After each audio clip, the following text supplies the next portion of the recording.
The Science of Being Great by Wallace D. Wattles. Chapter 1. Any person may become great. There is a principle of power in every person. By the intelligent use and direction of this principle, man can develop his own mental faculties. Man has an inherent power by which he may grow in whatsoever direction he pleases, and there does not appear to be any limit to the possibilities of his growth. No man has yet become so great in any faculty, but that it is possible for someone else to become greater. The possibility is in the original substance from which man is made. Genius is omniscience flowing into man. Genius is more than talent. Talent may merely be one faculty developed out of proportion to other faculties, but genius is the union of man and God in the acts of the soul. Great men are always greater than their deeds. They are in connection with a reserve of power that is without limit. We do not know where the boundary of the mental powers of man is. We do not even know if there is a boundary. The power of conscious growth is not given to the lower animals. It is man's alone, and may be developed and increased by him. The lower animals can, to a great extent, be trained and developed by man, but man can train and develop himself. He alone has this power, and he has it to an apparently unlimited extent. The purpose of life for man is growth, just as the purpose of life for trees and plants is growth. Trees and plants grow automatically along fixed lines. Man can grow as he will. Trees and plants can only develop certain possibilities and characteristics. Man can develop any power which is or has been shown by any person, anywhere. Nothing that is possible in spirit is impossible in flesh and blood. Nothing that man can think is impossible in action. Nothing that man can imagine is impossible of realization. Man is formed for growth, and he is under the necessity of growing. It is essential to his happiness that he should continuously advance. Life without progress becomes unendurable, and the person who ceases from growth must either become imbecile or insane. The greater and more harmonious and well-rounded his growth, the happier man will be. There is no possibility in any man that is not in every man, but if they proceed naturally, no two men will grow into the same thing or be alike. Every man comes into the world with a predisposition to grow along certain lines, and growth is easier for him along those lines than in any other way. This is a wise provision, for it gives endless variety. It is as if a gardener should throw all his bulbs into one basket. To the superficial observer they would look alike, but growth reveals a tremendous difference. So of men and women. They are like a basket of bulbs. One may be a rose and add brightness and color to some dark corner of the world. One may be a lily and teach a lesson of love and purity to every eye that sees. One may be a climbing vine and hide the rugged outlines of some dark rock. One may be a great oak among whose boughs the birds shall nest and sing, and beneath whose shade the flock shall rest at noon. But every one will be something worthwhile, something rare, something perfect. There are undreamed of possibilities in the common lives all around us in a large sense. There are no common people. In times of national stress and peril, the cracker-box loafers of the corner store and the village drunkard become heroes and statesmen through the quickening of the principle of power within them. There is a genius in every man and woman waiting to be brought forth. Every village has its great man or woman, someone to whom all go for advice in time of trouble, someone who is instinctively recognized as being great in wisdom and insight. To such a one the minds of the whole community turn in times of local crisis. He is tactically recognized as being great. He does small things in a great way. He could do great things as well if he did but undertake them. So can any man, so can you. The principle of power gives us what we ask of it. If we only undertake little things, it only gives us power for little things. But if we try to do great things in a great way, it gives us all the power there is. But beware of undertaking great things in a small way. Of that we will speak farther on. There are two mental attitudes a man may take. One makes him like a football. It has resilience and reacts strongly when force is applied to it, but it originates nothing. It never acts of itself. There is no power within it. Men of this type are controlled by circumstances and environment. Their destinies are decided by things external to themselves. The principle of power within them is never really active at all. They never speak or act from within. The other attitude makes man like a flowing spring. Power comes out of the center of him. He has within him a well of water springing up into everlasting life. He radiates force, haste felt by his environment. The principle of power in him is in constant action. He is self-active. He hath life in himself. No greater good can come to any man or woman than to become self-active. All the experiences of life are designed by Providence to force men and women into self-activity, to compel them to cease being creatures of circumstance and master their environment. In his lowest stage, man is the child of chance and circumstance and the slave of fear. His acts are all reactions resulting from the impingement upon him of forces in his environment. He acts only as he is acted upon. He originates nothing. But the lowest savage has within him a principle of power sufficient to master all that he fears. And if he learns this and becomes self-active, he becomes as one of the gods. The awakening of the principle of power in man is the real conversion, the passing from death to life. It is when the dead hear the voice of the Son of Man and come forth and live. It is the resurrection and the life. When it is awakened, man becomes a son of the highest, and all power is given to him in heaven and on earth. Nothing was ever in any man that is not in you. No man ever had more spiritual or mental powers than you can attain, or did greater things than you can accomplish. You can become what you want to be. Chapter 2. Heredity and Opportunity. You are not barred from attaining greatness from heredity. No matter who or what your ancestors may have been, or how unlearned or lowly their station, the upward way is open for you. There is no such thing as inheriting a fixed mental position. No matter how small the mental capital we receive from our parents, it may be increased. No man is born incapable of growth. Heredity counts for something. We are born with subconscious mental tendencies, as for instance, a tendency to melancholy, or cowardice, or to ill temper. But all these subconscious tendencies may be overcome. When the real man awakens and comes forth, he can throw them off very easily. Nothing of this kind need keep you down.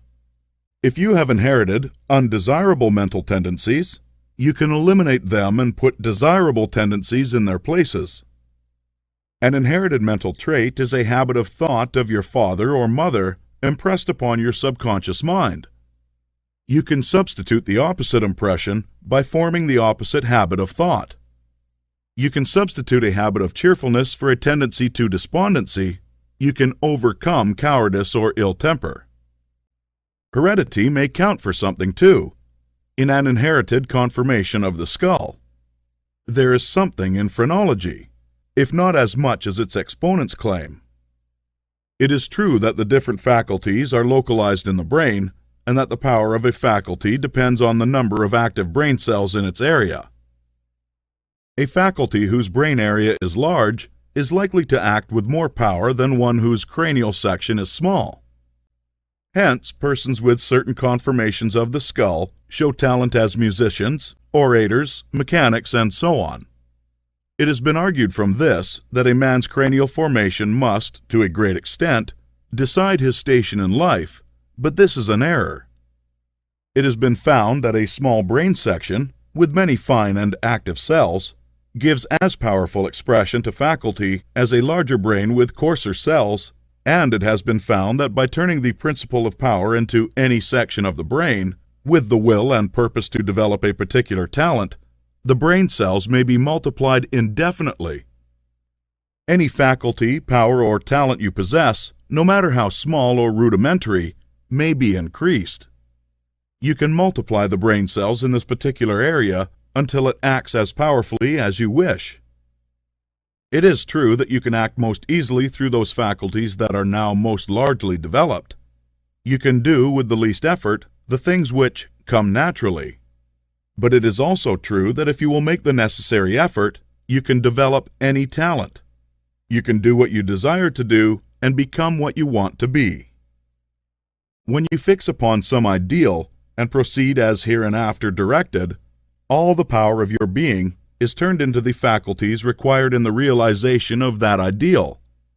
More blood and nerve force go to the corresponding sections of the brain, and the cells are quickened, increased, and multiplied in number.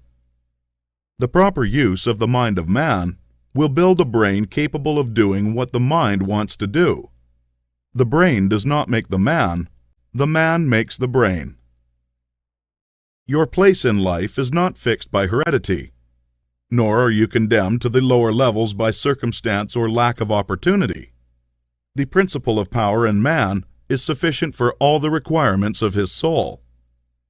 No possible combination of circumstances can keep him down if he makes his personal attitude right and determines to rise. The power, which formed man and proposed him for growth, also controls the circumstances of society, industry, and government, and the power is never divided against itself.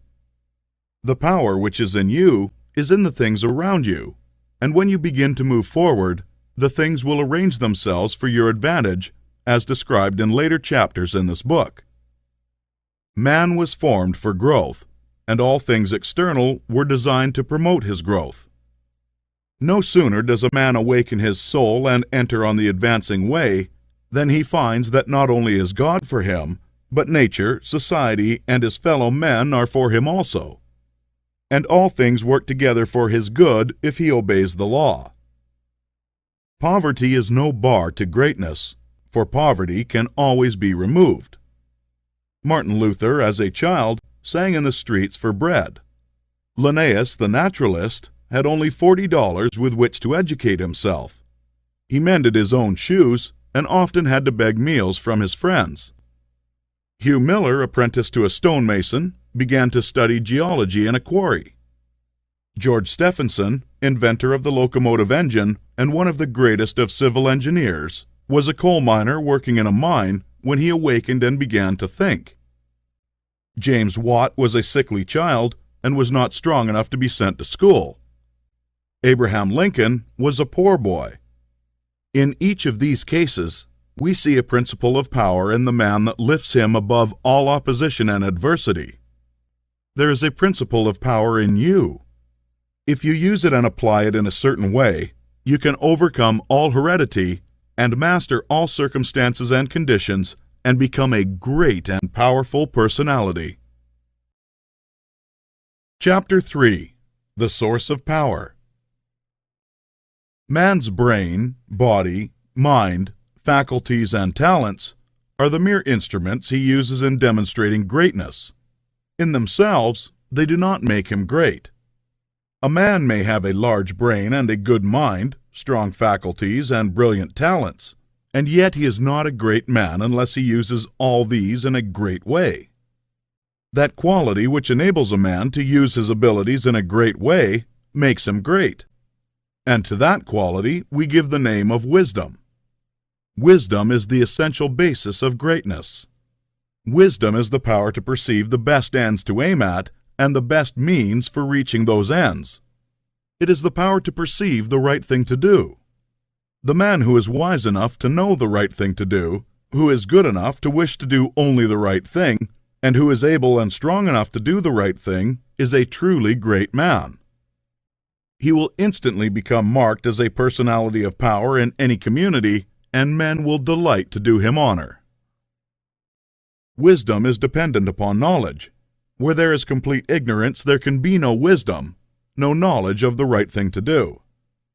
Man's knowledge is comparatively limited, and so his wisdom must be small, unless he can connect his mind with knowledge greater than his own and draw from it, by inspiration, the wisdom that his own limitations deny him.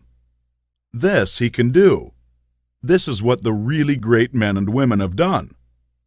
Man's knowledge is limited and uncertain, therefore he cannot have wisdom in himself. Only God knows all truth. Therefore, only God can have real wisdom or the right thing to do at all times, and man can receive wisdom from God. I proceed to give an illustration. Abraham Lincoln had limited education, but he had the power to perceive truth. In Lincoln, we see preeminently apparent the fact that real wisdom consists knowing the right thing to do at all times and under all circumstances. In having the will to do the right thing, and in having talent and ability enough to be competent and able to do the right thing. Back in the days of the abolition agitation and during the compromise period, when all other men were more or less confused as to what was right or as to what ought to be done, Lincoln was never uncertain. He saw through the superficial arguments of the pro-slavery men. He saw also the impracticability and the fanaticism of the abolitionists. He saw the right ends to aim at, and he saw the best means to attain those ends. It was because men recognized that he perceived truth and knew the right thing to do that they made him president. Any man who develops the power to perceive truth, and who can show that he always knows the right thing to do and that he can be trusted to do the right thing, will be honored and advanced. The whole world is looking eagerly for such men.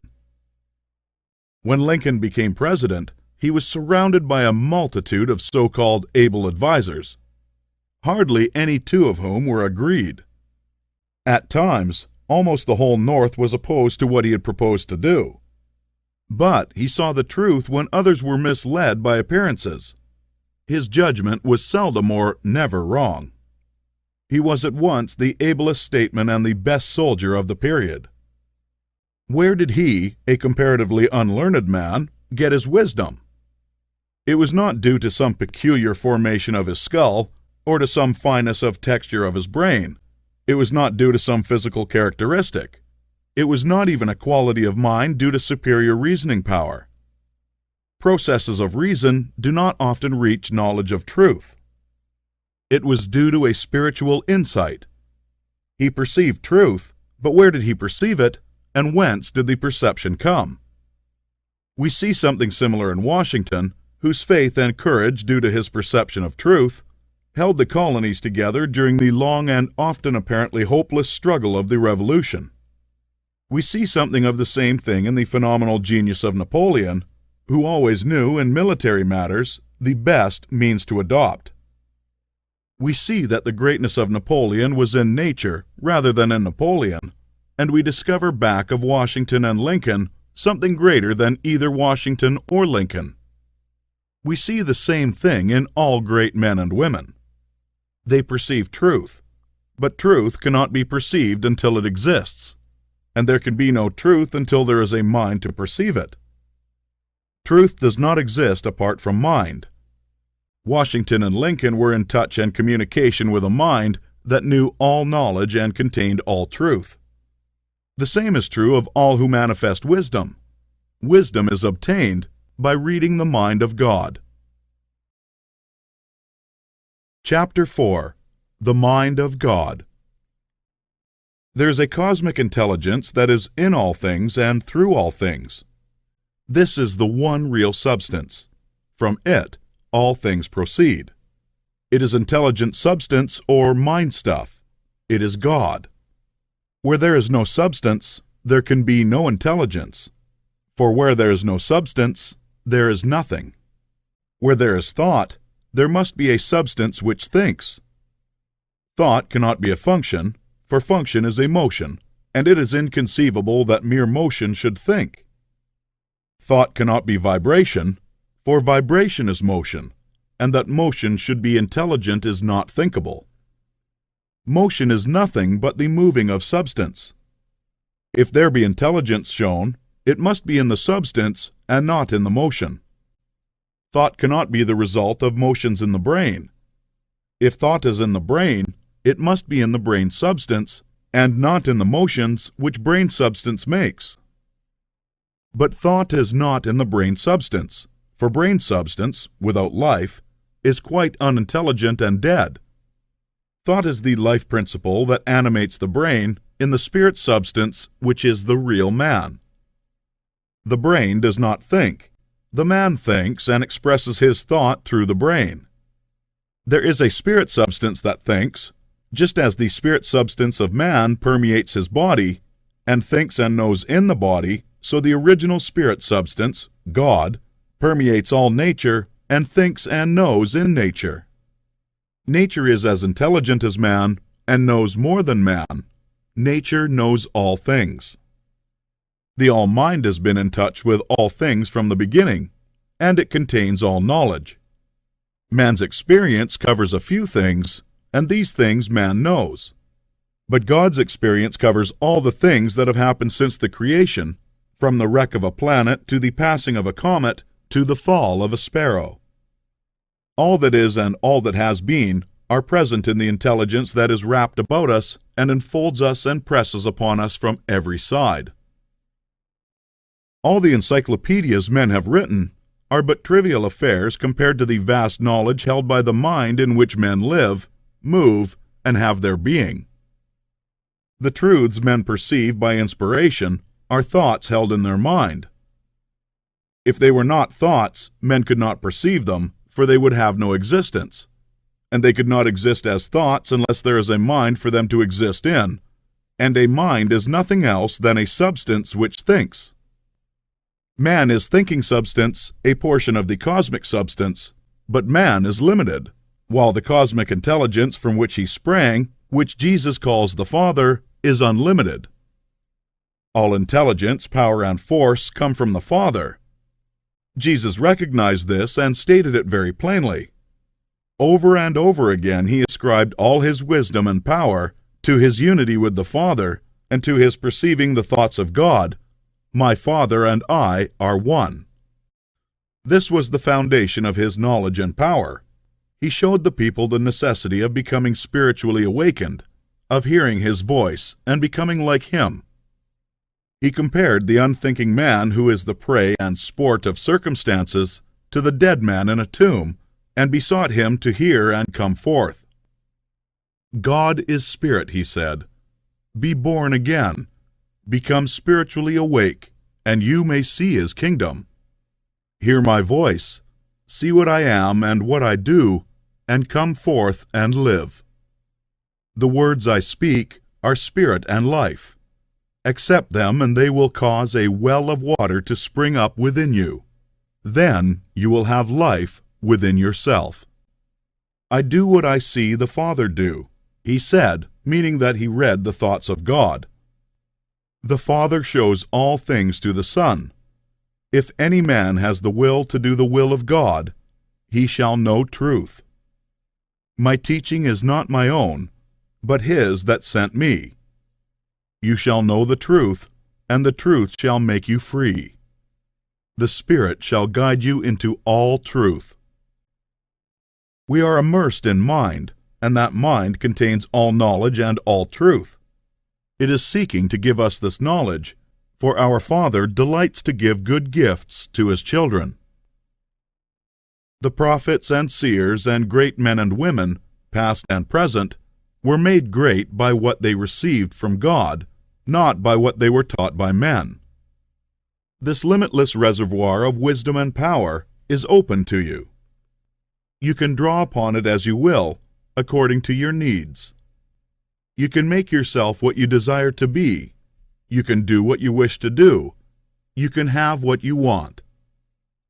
To accomplish this, you must learn to become one with the Father, so that you may perceive truth, so that you may have wisdom and know the right ends to seek and the right means to use to attain those ends, and so that you may secure power and ability to use the means. In closing this chapter, resolve that you will now lay aside all else and concentrate upon the attainment of conscious unity with God.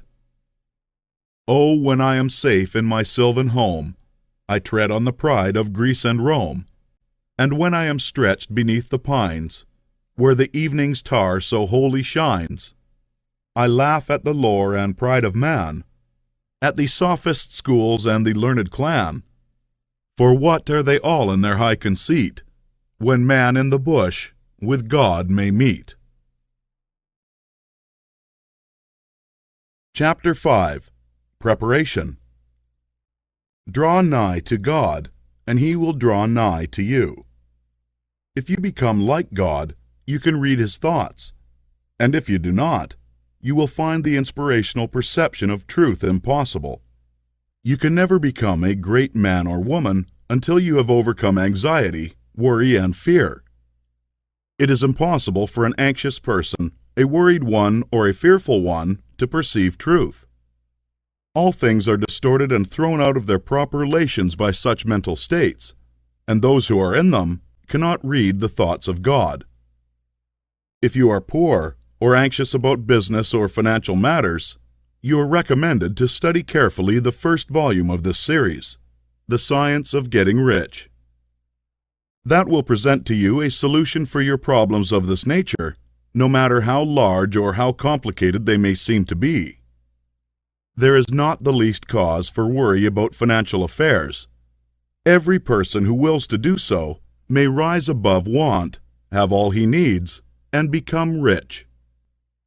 The same source for which you propose to draw for mental unfolding and spiritual power is at your service for the supply of all your material wants.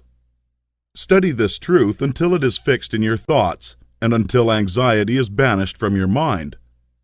Enter the certain way which leads to material riches. Again, if you are anxious or worried about your health, realize it is possible for you to attain perfect health so that you may have strength sufficient for all that you wish to do and more. That intelligence which stands ready to give you wealth and mental and spiritual power will rejoice to give you health also. Perfect health is yours for the asking if you will only obey the simple laws of life and live aright. Conquer ill health and cast out fear. But it is not enough to rise above financial and physical anxiety and worry. You must rise above moral evil-doing as well. Sound your inner consciousness now for the motives that actuate you and make sure they are right. You must cast out lust and cease to be ruled by appetite, and you must begin to govern appetite.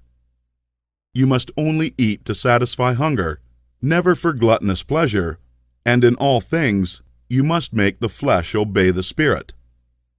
You must lay aside greed. Have no unworthy motive in your desire to become rich and powerful. It is legitimate and right to desire riches if you want them for the sake of the soul, but not if you desire them for the lusts of the flesh. Cast out pride and vanity. Have no thought of trying to rule over others or of outdoing them. This is a vital point. There is no temptation so insidious as the selfish desire to rule over others. Nothing so appeals to the average man or woman as to sit in the uppermost places at feasts, to be respectfully saluted in the marketplace, and to be called Rabbi, Master. To exercise some sort of control over others is the secret motive of every selfish person. The struggle for power over others is the battle of the competitive world, and you must rise above that world and its motives and aspirations, and seek only for life. Cast out envy. You can have all that you want, and you need not envy any man what he has. Above all things, see to it that you do not hold malice or enmity towards anyone. To do so cuts you off from the mind whose treasures you seek to make your own. He that loves not his brother loves not God. Lay aside all narrow personal ambition and determine to seek the highest good and to be swayed by no unworthy selfishness. Go over all the foregoing and set these moral temptations out of your heart one by one. determined to keep them out. Then resolve that you will not only abandon all evil thought, but that you will forsake all deeds, habits, and courses of action which do not commend themselves to your noblest ideals. This is supremely important. Make this resolution with all the power of your soul, and you are ready for the next step toward greatness, which is explained in the following chapter. Chapter 6. The Social Point of View. Without faith, it is impossible to please God, and without faith, it is impossible for you to become great. The distinguishing characteristics of all really great men and women is an unwavering faith. We see this in Lincoln during the dark days of the war. We see it in Washington at Valley Forge. We see it in Livingstone, the crippled missionary threading the mazes of the dark continent, his soul aflame with the determination to let in the light upon the accursed slave trade, which his soul abhorred. We see it in Luther and in Francis Willard, in every man and woman who has attained a place on the muster roll of the great ones of the world. Faith, not a faith in oneself or in one's own powers, but faith in principle, in the something great which upholds right, and which may be relied upon to give us the victory in due time. Without this faith, it is not possible for any one to rise to real greatness. The man who has no faith in principle will always be a small man. Whether you have this faith or not depends on your point of view. You must learn to see the world as being produced by evolution, as something that is evolving and becoming, not as finished work. Millions of years ago, God worked with very low and crude forms of life. Low and crude, yet each perfect after its kind. Higher and more complex organisms, animal and vegetable, appeared through the successive ages. The earth passed through stage after stage in its unfolding, each stage perfect in itself and to be succeeded by a higher one. What I wish you to note is that the so-called lower organisms are as perfect after their kind as the higher ones. That the world in the Eocene period was perfect for that period. It was perfect, but God's work was not finished. This is true of the world today. Physically, socially, and industrially, it is all good, and it is all perfect. It is not complete anywhere or in any part, but so far as the handiwork of God has gone, it is perfect. This must be your point of view, that the world and all it contains is perfect, though not completed. All's right with the world. That is the great fact. There's nothing wrong with anything, there's nothing wrong with anybody. All the facts of life you must contemplate from this standpoint. There's nothing wrong with nature. Nature is a great advancing presence, working beneficently for the happiness of all. All things in nature are good. She has no evil. She is not completed, for creation is still unfinished, but she is going on to give to man even more bountifully than she has given to him in the past. Nature is a partial expression of God, and God is love. She is perfect, but not complete. So it is of human society and government. What though there are trusts and combinations of capital, and strikes and lockouts, and so on? All these things are part of the forward movement. They are incidental to the evolutionary process of completing society. When it is complete, there will be harmony, but it cannot be completed without them. J.P. Morgan is as necessary to the coming social order as the strange animals to the age of reptiles were to the life of the succeeding period, and just as these animals were perfect after their kind, so Morgan is perfect after his kind. Behold, it is all very good. See government and industry as being perfect now, and as advancing rapidly toward being complete. Then you will understand that there is nothing to fear, no cause for anxiety, nothing to worry about. Never complain of any of these things. They are perfect. This is the very best possible world for the stage of development man has reached. This will sound like rank folly to many, perhaps to most people. What, they will say, Are not child labors and the exploitation of men and women in filthy and unsanitary factories evil things? Aren't saloons evil? Do you mean to say that we shall accept all these and call them good? Child labor and similar things are no more evil than the way of living and the habits and practices of the cave dwellers were evil. His ways were those of the savage stage of man's growth, and for that stage they were perfect. Our industrial practices are those of the savage stage of industrial development, and they are also perfect. Nothing better is possible until we cease to be mental savages in industry and business and become men and women. This can only come about by the rise of the whole race to a higher viewpoint. And this can only come about by the rise of such individuals here and there as are ready for the higher viewpoint. The cure for all this inharmoniousness lies not with the masters or employers, but with the workers themselves. Whenever they reach a higher viewpoint, whenever they share desire to do so, they can establish complete brotherhood and harmony in industry. They have the numbers and the power. They are getting now what they desire. Whenever they desire more in the way of a higher, purer, and more harmonious life, they will receive more. True, they want more now, but they only want more of the things that make for animal enjoyment, and so industry remains in the savage, brutal animal stage. When the workers begin to rise to the mental plane of living and ask for more of the things that make for the life of the mind and soul, industry will at once be raised above the plane of savagery and brutality. But it is perfect now upon its plane. Behold, in fact, it is all very good. So it is true of saloons and dens of vice. If the majority of the people desire these things, it is right and necessary that they should have them. When the majority desires a world without such discords, they will create such a world. So long as men and women are on the plane of bestial thought, so long the social order will be in part disorder and will show bestial manifestations.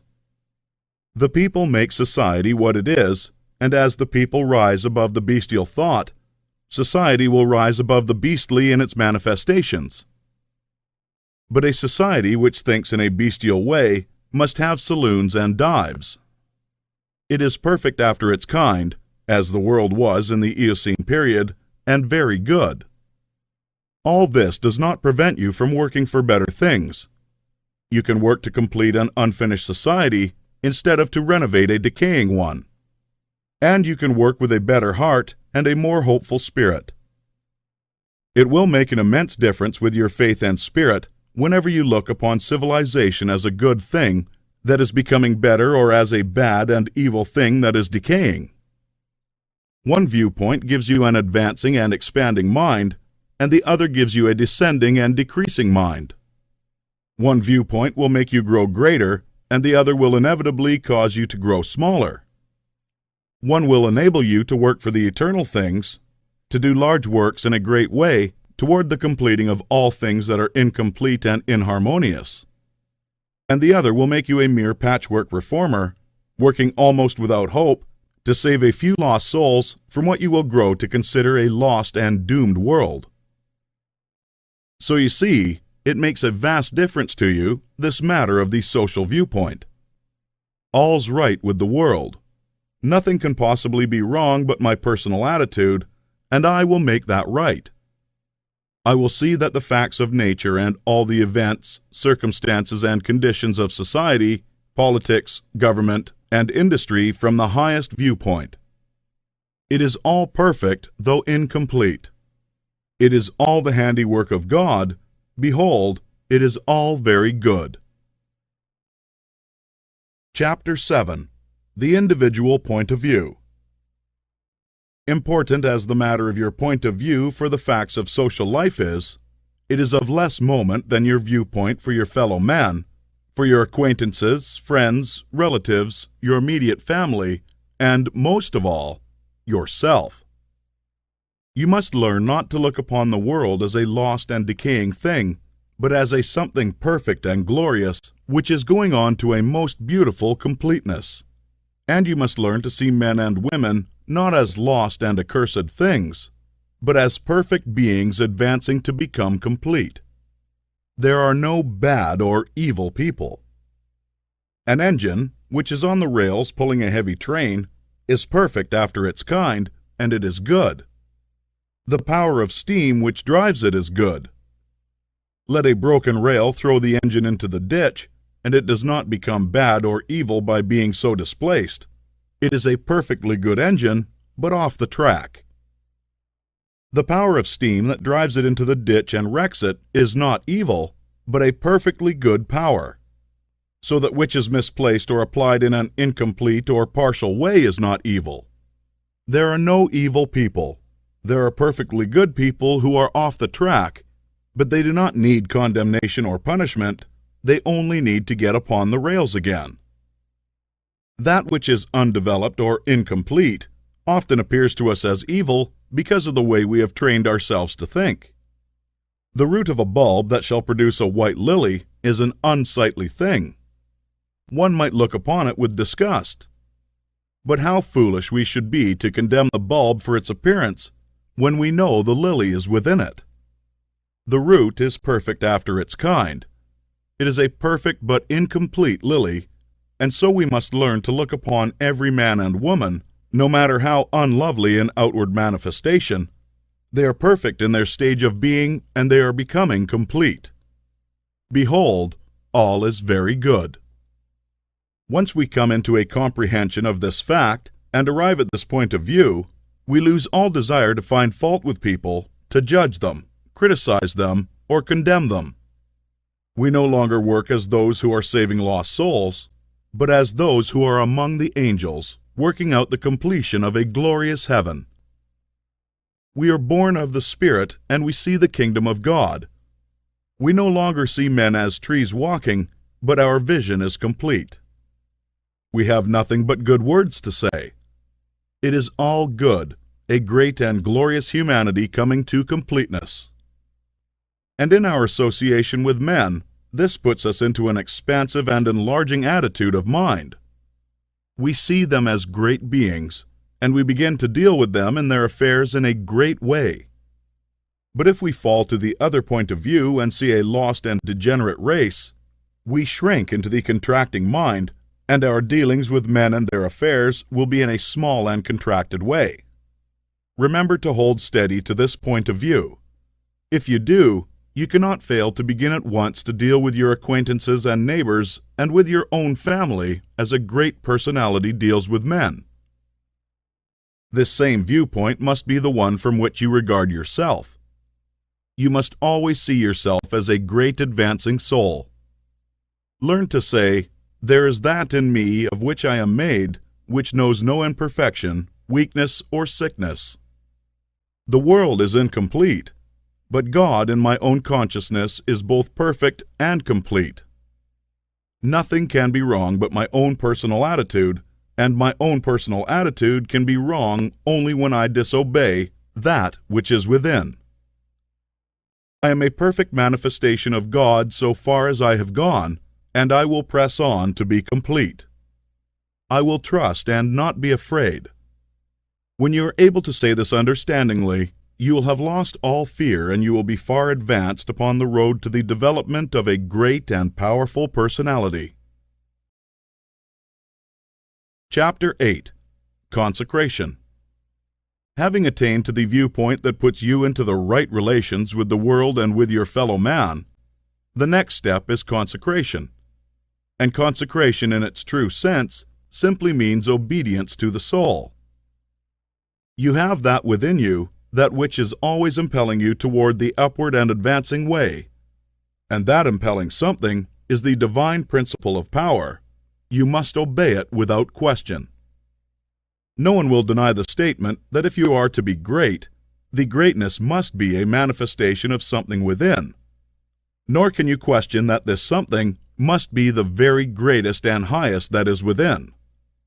It is not the mind or the intellect or the reason.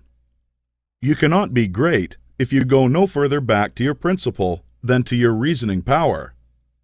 Reason knows neither principle nor morality. Your reason is like a lawyer, in that it will argue for either side. The intellect of a thief will plan robbery and murder as readily as the intellect of a saint will plan a great philanthropy. Intellect helps us see the best means and manner of doing the right thing, but intellect never shows us the right thing. Intellect and reason serve the selfish man for his selfish ends as readily as they serve the unselfish man for his unselfish ends. Use intellect and reason without regard to principle, and you may become known as a very able person, but you will never become known as a person whose life shows the power of real greatness. There is too much training of the intellect and reasoning powers, and too little training in the obedience to the soul. This is the only thing that can be wrong with your personal attitude when it fails to be one of obedience to the principle of power.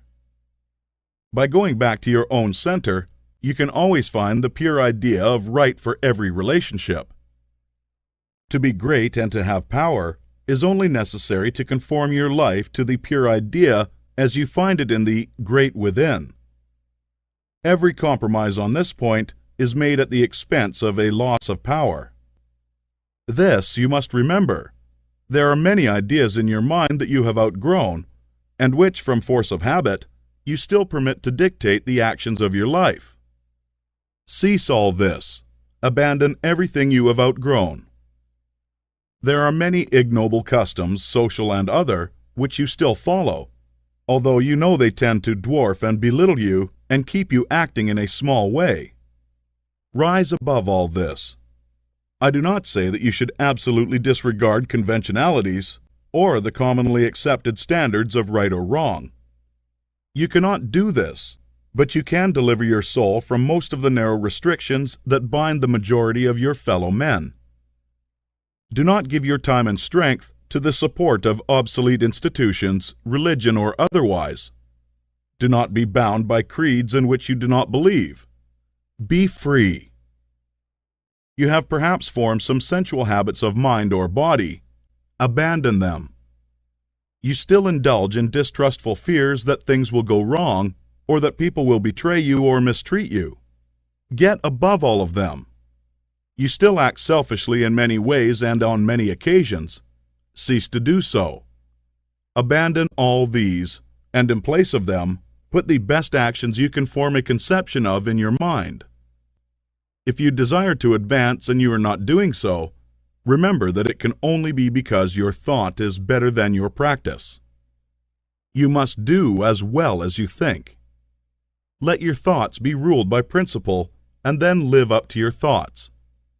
Let your attitudes in business, in politics, in neighborhood affairs, and in your own home be the expression of the best thoughts you can think. Let your manner toward all men and women, great and small, and especially to your own family circle, always be the most kindly, gracious, and courteous you can picture in your imagination. Remember your viewpoint. You are a god in the company of gods and must conduct yourself accordingly. The steps to consecration are few and simple. You cannot rule from below if you are to be great. You must rule from above. Therefore, you cannot be governed by physical impulses. You must bring your body into subjection to the mind, but your mind without principle may lead you into selfishness and immoral ways. You must put the mind into subjection to the soul, and your soul is limited by the boundaries of your knowledge. You must put into subjection to that our soul, which needs no searching of the understanding, but before whose eyes all things are spread. That constitutes consecration. Say, I surrender my body to be ruled by my mind. I surrender my mind to be governed by my soul, and I surrender my soul to the guidance of God. Make this consecration complete and thorough, and you will have taken the second great step in the way of greatness and power. Chapter 9. Identification. Having recognized God as the advancing presence in nature, society, and your fellow men, and harmonized yourself with all these, and having consecrated yourself to that within you which impels toward the greatest and highest, The next step is to become aware of and recognize fully the fact that the principle of power within you is God Himself. You must consciously identify yourself with the highest. This is not some false or untrue position to be assumed. It is a fact to be recognized. You are already one with God. You want to become consciously aware of it. There is one substance, the source of all things, and this substance has within itself the power that creates all things. All power is inherent in it. This substance is conscious and thinks. It works with perfect understanding and intelligence. You know that this is so because you know that substance exists and that consciousness exists. And it must be substance that is conscious. Man is conscious and thinks. Man is substance. He must be substance, else he is nothing and does not exist at all. If man is substance and thinks and is conscious, then he is conscious substance. It is not conceivable that there should be more than one conscious substance. So man is the original substance, the source of all life and power embodied in a physical form. Man cannot be something different from God. Intelligence is one and the same everywhere, and must be everywhere an attribute of the same substance. There cannot be one kind of intelligence in God and another kind of intelligence in man. Intelligence can only be in intelligent substance, and intelligent substance is God. Man is of one and the same stuff with God, and so all the talents, powers, and possibilities that are in God are in man, not just in a few exceptional men, but in everyone. All power is given to man in heaven and on earth. Is it not written, "Ye are gods"? The principle of power in man is man himself, and man himself is God. But while man is original substance and has within him all power and possibilities, his consciousness is limited. He does not know all there is to know, and so he is liable to error and mistake. To save himself from these, he must unite his mind to that outside him which does know all. He must become consciously one with God. There is a mind surrounding him on every side, closer than breathing, nearer than hands and feet, and in his mind is the memory of all that has ever happened, from the greatest convulsions of nature in prehistoric days to the fall of a sparrow in this present time, and all that is in existence now as well. Held in this mind is the great purpose that is behind all nature, and so it knows what is going to be. Man is surrounded by a mind that knows all that there is to know, past and present, and to come. Everything that men have said or done or written is present there. Man is of the same one, identical stuff with this mind. He proceeded from it, and he can so identify himself with it that he may know what he knows. "My Father is greater than I," said Jesus. "I come from him. I and my Father are one." He shows the Son all things. The Spirit shall guide you into all truth. Your identification of yourself with the infinite must be accomplished by conscious recognition on your part. Recognizing it as a fact that there is only God and that all intelligence is in the one substance, you must affirm somewhat after this wise: there is only one, and that one is everywhere. I surrender myself to conscious unity with the highest. Not I, but the Father. I will be one with the Supreme, and to lead the divine life. I am one with infinite consciousness. There is but one mind, and I am that mind. I that speak unto you am He. If you have been thorough in the work as outlined in the preceding chapters, if you have attained the true viewpoint, and if your consecration is complete, you will not find conscious identification hard to attain, and once it is attained, the power you seek is yours, for you have made yourself one with all the power there is. Chapter 10. Idealization. You are a thinking center in original substance. and the thoughts of original substance have creative power. Whatever is formed in its thought and held as thought form must come into existence as a visible and so-called material form, and a thought form held in thinking substance is a reality. It is a real thing, whether it has yet become visible to mortal eye or not. This is a fact that you should impress upon your understanding, that a thought held in thinking substance is a real thing, a form, and has actual existence, although it is not visible to you. You internally take the form in which you think of yourself, and you surround yourself with the invisible forms of those things with which you associate in your thoughts. If you desire a thing, picture it clearly and hold the picture steadily in mind until it becomes a definite thought form. And if your practices are not such as to separate you from God, the thing you will want will come to you in material form. It must do so in obedience to the law by which the universe was created. Make no thought form of yourself in connection with disease or sickness, but form a conception of health. Make a thought form of yourself as strong and hearty and perfectly well. Impress this thought form on creative intelligence, and if your practices are not in violation of the laws by which the physical body is built, your thought form will become manifest in your flesh. This also is certain. It comes by obedience to law. Make a thought form of yourself as you desire to be, and set your ideal as near to perfection as your imagination is capable of forming the conception. Let me illustrate. If a young law student wishes to become great, let him picture himself, while attending to the viewpoint, consecration, and identification as previously directed, as a great lawyer, pleading his case with matchless eloquence and power before the judge and jury, as having an unlimited command of truth, of knowledge, and of wisdom. Let him picture himself as the great lawyer in every possible situation and contingency. While he is still only the student in all circumstances, let him never forget or fail to he the great lawyer in his thought form of himself. As the thought form grows more definite and habitual in his mind, the creative energies, both within and without, are set at work. He begins to manifest the form from within, and all the essentials without, which go into the picture, begin to be impelled toward him. He makes himself into the image, and God works with him. Nothing can prevent him from becoming what he wishes to be.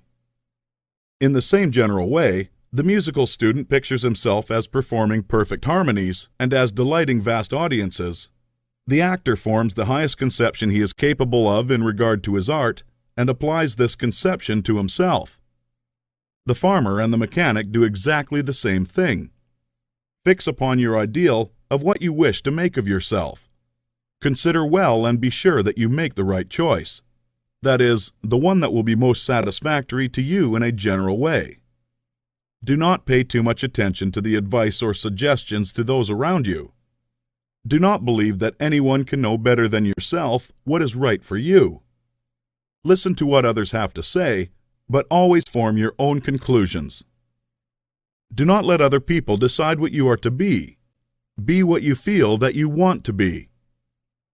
Do not be misled by a false notion of obligation or duty.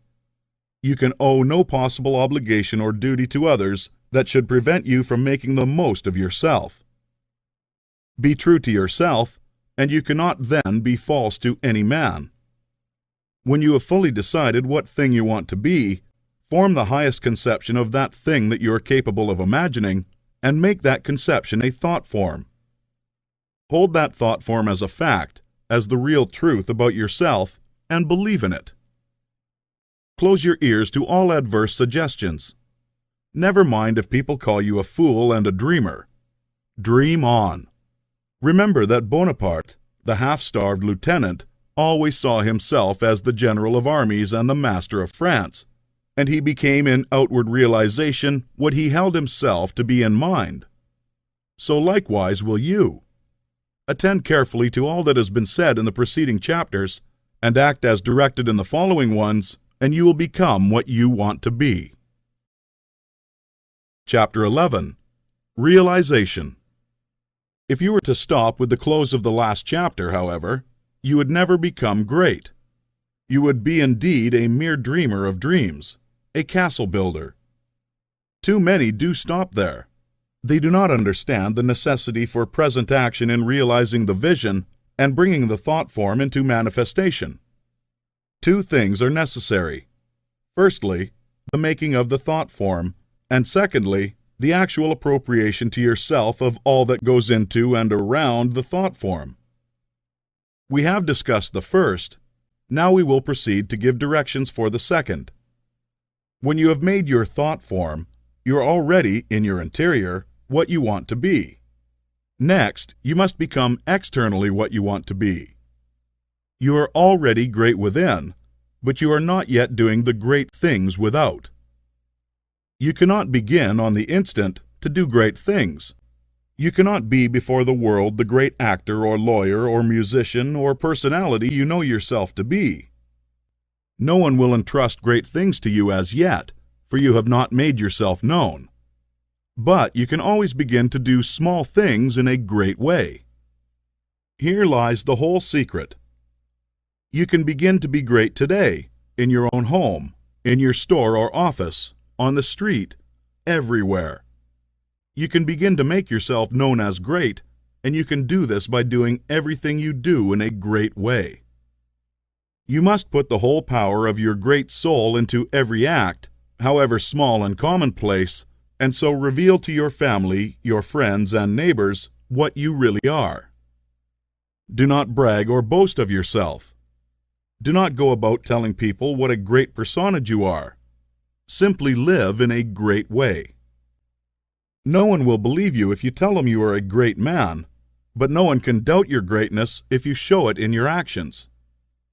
In your domestic circle, be so just, so generous, so courteous and kindly that your family, your wife, husband, children, brothers and sisters, shall know that you are a great and noble soul. In all your relations with men, be great, just, generous, courteous, and kindly. The great are never otherwise. This is your attitude. Next, and most important, you must have absolute faith in your own perceptions of truth. Never act in haste or hurry. Be deliberate in everything. Wait until you feel that you know the true way. And when you do feel that you know the true way, be guided by your own faith, though the entire world shall disagree with you. If you do not believe what God tells you in little things, you will never draw upon His wisdom and knowledge in larger things. When you feel deeply that a certain act is the right act, do it and have perfect faith that the consequences will be good. When you are deeply impressed that a certain thing is true, no matter what the appearances to the contrary may be, accept that thing as true and act accordingly. The one way to develop a perception of truth in large things is to trust absolutely to your present perception of truth in small things. Remember that you are seeking to develop this very power or faculty, the perception of truth. You are learning to read the thoughts of God. Nothing is great and nothing is small in the sight of omnipotence. He holds the sun in its place, but He also notes a sparrow's fall and numbers the hairs on your head. God is as much interested in the little matters of everyday life as He is in the affairs of nations. You can perceive truth about family and neighborhood affairs as well as about matters of statecraft. And the way to begin is to have perfect faith in the truth in these small matters as it is revealed to you from day to day. When you feel deeply impelled to take a course that seems contrary to all reason and worldly judgment, take that course. Listen to the suggestions and advice of others, but always do what you feel deeply in the within to be the true thing to do. Rely with absolute faith at all times on your own perception of truth, but be sure that you listen to God, that you do not act in haste, fear, or anxiety. Rely upon your perception of truth in all the facts and circumstances of life. If you deeply feel that a certain man will be in a certain place on a certain day, go there with perfect faith to meet him. He will be there, no matter how unlikely it may seem. If you feel sure that certain people are making certain combinations or doing certain things, act on the faith that they are doing those things. If you feel sure of the truth of any circumstance or happening, near or distant, past, present, or to come, trust in your perception. You may make occasional mistakes at first because of your imperfect understanding of the within, but you will soon be guided almost invariably right. Soon your family and friends will begin to defer more and more to your judgment and to be guided by you. Soon your neighbors and townsmen will be coming to you for counsel and advice. Soon you will be recognized as one who is great in small things, and you will be called upon more and more to take charge of larger things. All that is necessary to be guided absolutely, in all things, by your inner light, your perception of truth. Obey your soul. Have perfect faith in yourself. Never think of yourself with doubt or distrust, or as one who makes mistakes. If I judge, my judgment is just, for I seek not honor from men, but from the Father only. Chapter 12. Hurry and Habit. No doubt you have many problems, domestic, social, physical, and financial, which seem to you to be pressing for instant solution. You have debts that must be paid or other obligations that must be met. You are unhappily or inharmoniously placed and feel that something must be done at once. Do not get into a hurry and act from superficial impulses. You can trust God for the solution of all your personal riddles. There is no hurry. There is only God, and all is well with the world. There is an invincible power in you, and the same power is in the things you want. It is bringing them to you and bringing you to them. This is a thought that you must grasp and hold continuously, that the same intelligence that is in you is in the things you desire. They are impelled toward you as strongly and decidedly as your desire impels you toward them. The tendency, therefore, of a steady-held thought must be to bring the things you desire to you and to group them around you. So long as you hold your thought and your faith right, all must go well. Nothing can be wrong but your own personal attitude, and that will not be wrong if you trust and are not afraid. Hurry is the manifestation of fear. He who fears has plenty of time. If you act with perfect faith in your own perceptions of truth, you will never be too late or too early, and nothing will go wrong. If things appear to be going wrong, do not get disturbed in mind. It is only an appearance. Nothing can go wrong in this world but yourself, and you can go wrong only by getting into the wrong mental attitude. Whenever you find yourself getting excited, worried, or in the mental attitude of hurry, sit down and think it over, play a game of some kind, or take a vacation. Go on a trip, and all will be right when you return. So surely as you find yourself in the mental attitude of haste, just so surely may you know that you are out of the mental attitude of greatness. Hurry and fear will instantly cut your connection with the universal mind. You will get no power, no wisdom, and no information until you are calm. And to fall into the attitude of hurry will check the action of the principle of power within you. Fear turns strength into weakness. Remember that poise and power are inseparably associated. The calm and balanced mind is the strong and great mind. The hurried and agitated mind is the weak one. Whenever you fall into the mental state of hurry, you may know that you have lost the right viewpoint. You are beginning to look upon the world, or some part of it, as going wrong. At such times, read Chapter 6 of this book. Consider the fact that this work is perfect, now, with all that it contains. Nothing is going wrong. Nothing can be wrong. Be poised. Be calm. Be cheerful. Have faith in God. Next, as to habit, it is probable that your greatest difficulty will be to overcome your old habitual ways of thought and to form new habits. The world is ruled by habit. Kings, tyrants, masters, and plutocrats hold their position solely because people have come to habitually accept them.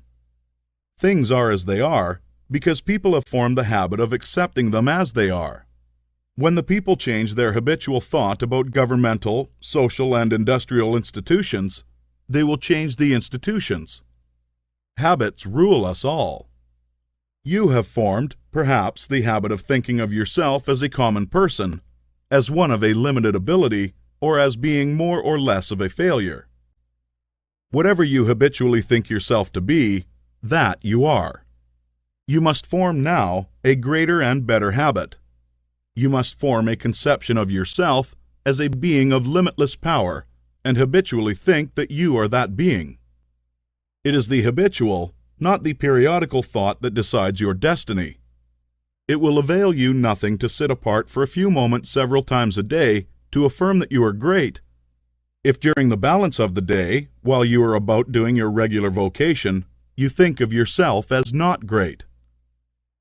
No amount of praying or affirmation will make you great if you still habitually regard yourself as being small. The use of prayer and affirmation is to change your habit of thought. Any act, mental or physical, often repeated, becomes a habit.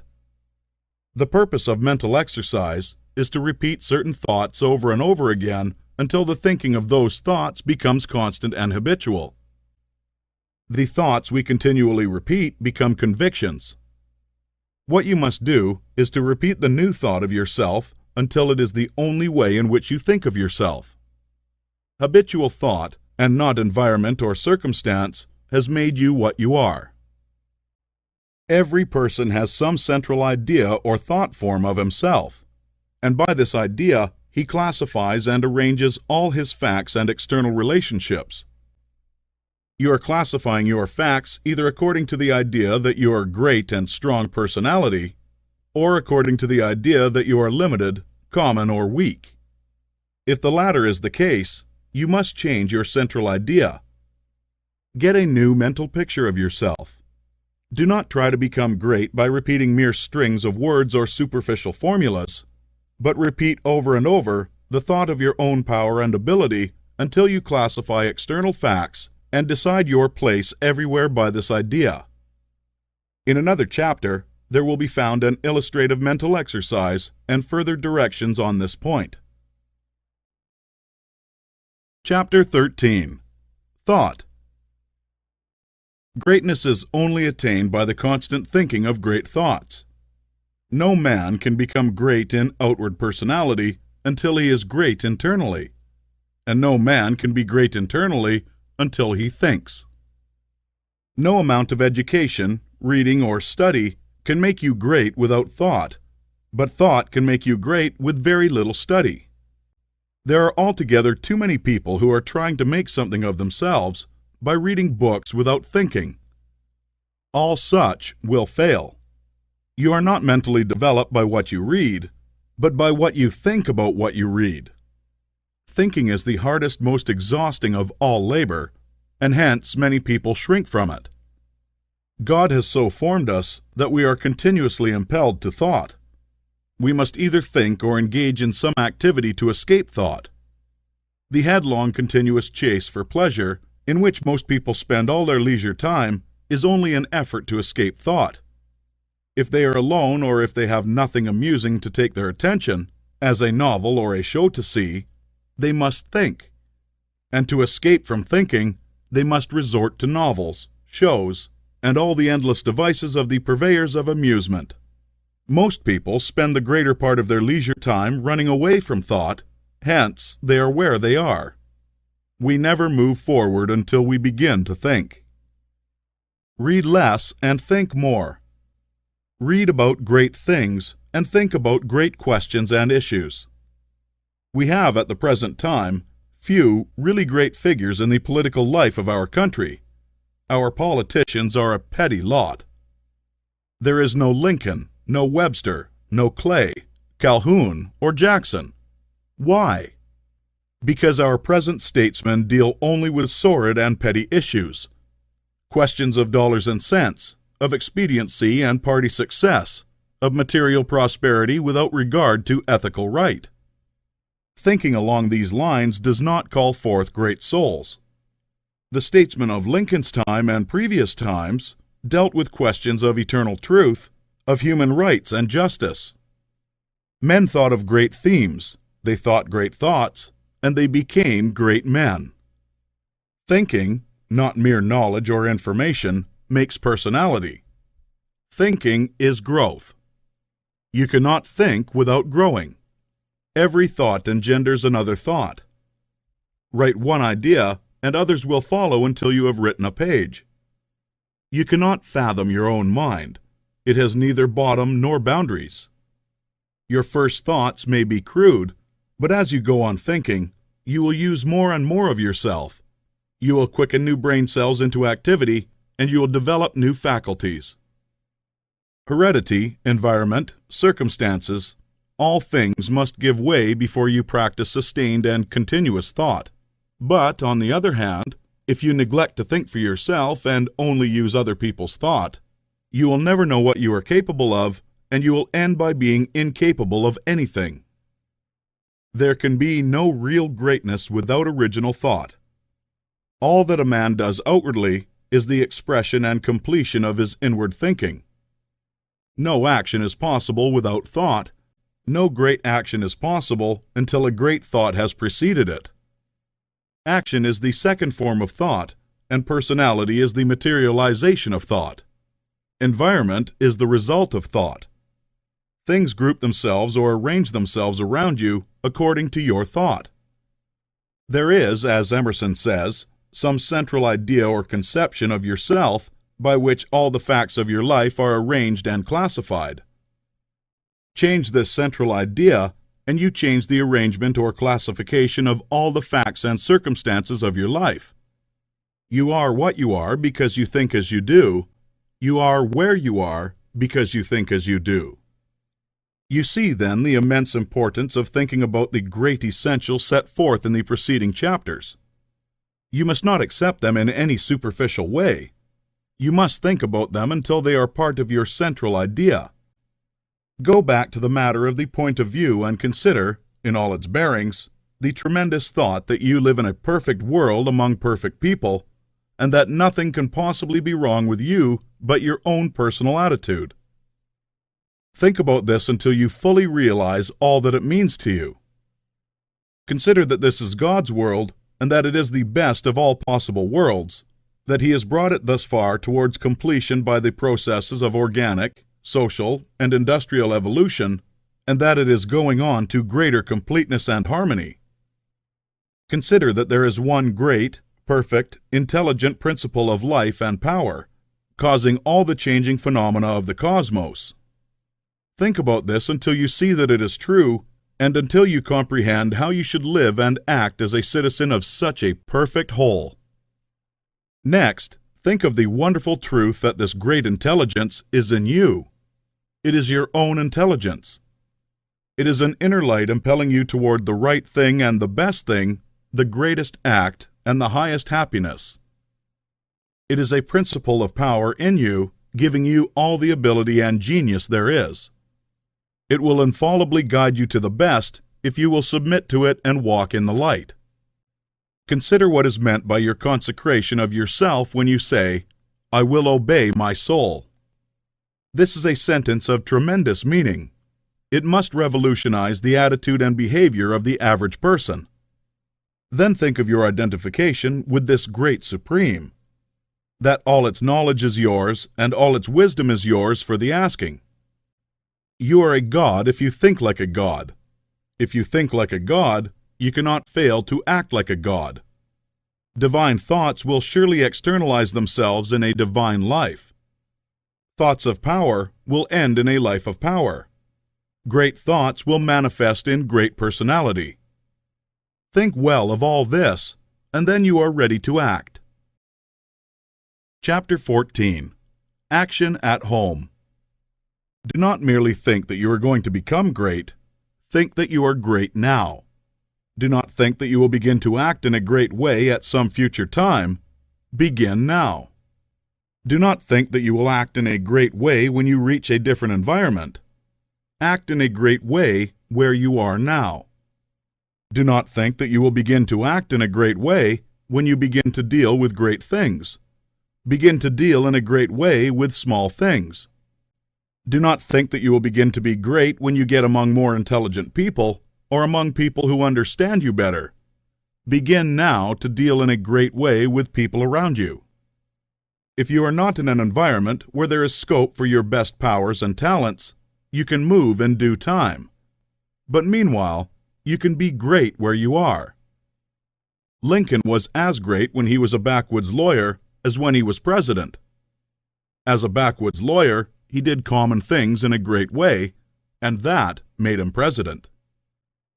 Had he waited until he reached Washington to begin to be great, he would have remained unknown. You are not made great by the location in which you happen to be, nor by the things with which you may surround yourself. You are not made great by what you receive from others, and you can never manifest greatness so long as you depend on others. You will manifest greatness only when you begin to stand alone. Dismiss all thought of reliance on externals, whether things, books, or people. As Emerson said, Shakespeare will never be made by the study of Shakespeare. Shakespeare will be made by the thinking of Shakespearean thoughts.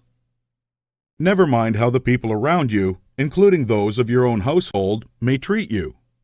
That has nothing at all to do with your being great. That is, it cannot hinder you from being great. People may neglect you and be unthankful and unkind in their attitude toward you. Does that prevent you from being great in your manner and attitude toward them? Your Father, Jesus said, is kind to the unthankful and the evil. Would God be great if he should go away and sulk because people were unthankful and did not appreciate him? Treat the unthankful and the evil in a great and perfectly kind way, just as God does. Do not talk about your greatness. You are really, in essential nature, no greater than those around you. You may have entered upon a way of living and thinking which they have not yet found, but they are perfect on their own plane of thought and action. You are entitled to no special honor or consideration for your greatness. You are a god, but you are among gods. You will fall into the boastful attitude if you see other people's shortcomings and failures and compare them with your own virtues and successes. And if you fall into the boastful attitude of mind, you will cease to be great and become small. Think of yourself as a perfect being among perfect beings, and meet every person as an equal, not as either superior or an inferior. Give yourself no airs. Great people never do. Ask no honors, and seek for no recognition. Honors and recognition will come fast enough if you are entitled to them. Begin at home. It is a great person who can always be poised, assured, calm, and perfectly kind and considerate at home. If your manner and attitude in your own family are always the best you can think, you will soon become the one on whom all others will rely. You will be a tower of strength and a support in time of trouble. You will be loved and appreciated. At the same time, do not make the mistake of throwing yourself away in the service of others. The great person respects himself. He serves and helps, but he is never slavishly servile. You cannot help your family by being a slave to them, or by doing for them those things that by right they should do for themselves. You do a person injury when you wait on him too much. The selfish and exacting are a great deal better off if their exactions are denied. The ideal world is not one where there are a lot of people being waited on by other people. It is a world where everybody waits on himself. Meet all demands, selfish and otherwise, with perfect kindness and consideration, but do not allow yourself to be made a slave to the whims, caprices, exactions, or slavish desires of any member of your family. To do so is not great, and it works an injury to the other party. Do not become uneasy over the failures or mistakes of any member of your family, and feel that you must interfere. Do not be disturbed if others seem to be going wrong, and feel that you must step in and set them right. Remember that every person is perfect on his own plane. You cannot improve on the work of God. Do not meddle with the personal habits and practices of others. Though they are your nearest and dearest, these things are none of your business. Nothing can be wrong but your own personal attitude. Make that right, and you will know that all else is right. You are truly a great soul when you can live with those who do things that you do not do, and yet refrain from either criticism or interference. Do the things that are right for you to do, and believe that every member of your family is doing the things that are right for them. Nothing is wrong with anybody or anything. Behold, it is all very good. Do not be enslaved by anyone else, but be just as careful that you do not enslave anyone else to your own notions of what is right. Think, and think deeply and continuously. Be perfect in your kindness and consideration. Let your attitude be that of a god among gods, and not that of a god among inferior beings. This is the way to be great in your own home. Chapter 15. Action Abroad. The rules that apply to your action at home must apply to your action everywhere. Never forget for an instant that this is a perfect world and that you are a god among gods. You are as great as the greatest, but all are your equals. Rely absolutely on your perception of truth. Trust to the inner light rather than to reason, but be sure that your perception comes from the inner light. Act in poise and calmness. Be still and attend on God. Your identification of yourself with the All-Mind will give you all the knowledge you need for guidance in a contingency that may arise in your own life or in the lives of others. It is only necessary that you should be supremely calm and rely upon the eternal wisdom that is within you. If you act in poise and faith, your judgment will always be right, and you will always know exactly what to do. Do not hurry or worry. Remember Lincoln in the dark days of the war. James Freeman Clarke relates that after the Battle of Fredericksburg, Lincoln alone furnished a supply of faith and hope for the nation. Hundreds of leading men from all parts of the country went sadly into his room and came out cheerful and hopeful. They had stood face to face with the highest and had seen God in this lank, ungainly, patient man, although they knew it not. Have perfect faith in yourself and in your own ability to cope with any combination of circumstances that may arise. Do not be disturbed if you are alone. If you need friends, they will be brought to you at the right time. Do not be disturbed if you feel that you are ignorant. The information that you need will be furnished you when it is time for you to have it. That which is in you impelling you forward is in the things and people you need, impelling them toward you. If there is a particular man you need to know, he will be introduced to you. If there is a particular book you need to read, it will be placed in your hands at the right time. All the knowledge you need is coming to you from both external and internal sources. Your information and your talents will always be equal to the requirements of the occasion. Remember that Jesus told his disciples not to worry as to what they should say when brought before the judges. He knew that the power in them would be sufficient for the needs of the hour. As soon as you awaken and begin to use your faculties in a great way, you will apply power to the development of your brain. New cells will be created and dormant cells quickened into activity, and your brain will be qualified as a perfect instrument for your mind. Do not try to do great things until you are ready to go about them in a great way. If you undertake to deal with great matters in a small way, that is, from a low viewpoint, or with incomplete consecration and wavering faith and courage, you will fail. Do not be in a hurry to get to the great things. Doing great things will not make you great, but becoming great will certainly lead you to the doing of great things. Begin to be great where you are and in the things you do every day. Do not be in haste to be found out or recognized as a great personality. Do not be disappointed if men do not nominate you for office within a month after you begin to practice what you read in this book. Great people never seek for recognition or applause. They are not great because they want to be paid for being so. Greatness is reward enough for itself. The joy of being something and of knowing that you are advancing is the greatest of all joys possible to man. If you begin in your own family, as described in the preceding chapter, and then assume the same mental attitude with your neighbors, friends, and those you meet in business, you will soon find that people are beginning to depend on you. Your advice will be sought, and a constantly increasing number of people will look for you for strength and inspiration, and rely upon your judgment. Here, as in the home, you must avoid meddling with other people's affairs. Help all who come to you, but do not go about officiously endeavoring to set other people right. Mind your own business. It is no part of your mission in life to correct people's morals, habits, or practices. Lead a great life, doing all things with a great spirit and in a great way. Give to him that asks of you as freely as you have received, but do not force your help or opinions upon any man. If your neighbor wishes to smoke or drink, it is his business.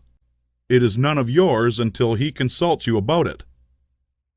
If you lead a great life and do no preaching, you will save 1,000 times as many souls as one who leads a small life and preaches continuously. If you hold the right viewpoint of the world, others will find it out and be impressed by it through your daily conversation and practice.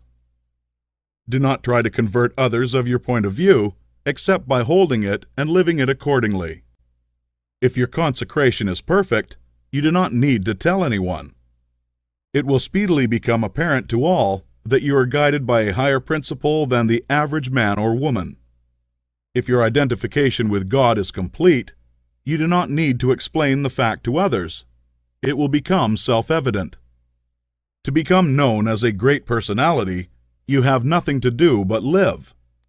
Do not imagine that you must go charging about the world like Don Quixote, tilting at windmills and overturning things in general, in order to demonstrate that you are somebody. Do not go hunting for big things to do. Live a great life where you are and in the daily work you have to do, and greater works will surely find you out. Big things will come to you, asking to be done. Be so impressed with the value of a man that you treat even a beggar or the tramp with the most distinguished consideration. All is God. Every man and woman is perfect. Let your manner be that of God addressing other gods. Do not save all your consideration for the poor. The millionaire is as good as the tramp. This is a perfectly good world, and there is not a person or a thing in it but is exactly right. Be sure to keep this in mind in dealing with things and men. Form your mental vision of yourself with care. Make the thought form of yourself as you wish to be, and hold with this faith that it is being realized, and with the purpose to realize it completely. Do every common act as a God should do it, speak every word as a God should speak it, meet men and women of both low and high estate as a God meets other divine beings. Begin thus and continue thus, and your unfolding in ability and power will be great and rapid. Chapter 16. Some further explanations. We go back here to the matter of the point of view, for besides being vitally important, it is most likely the one to give the students the most trouble.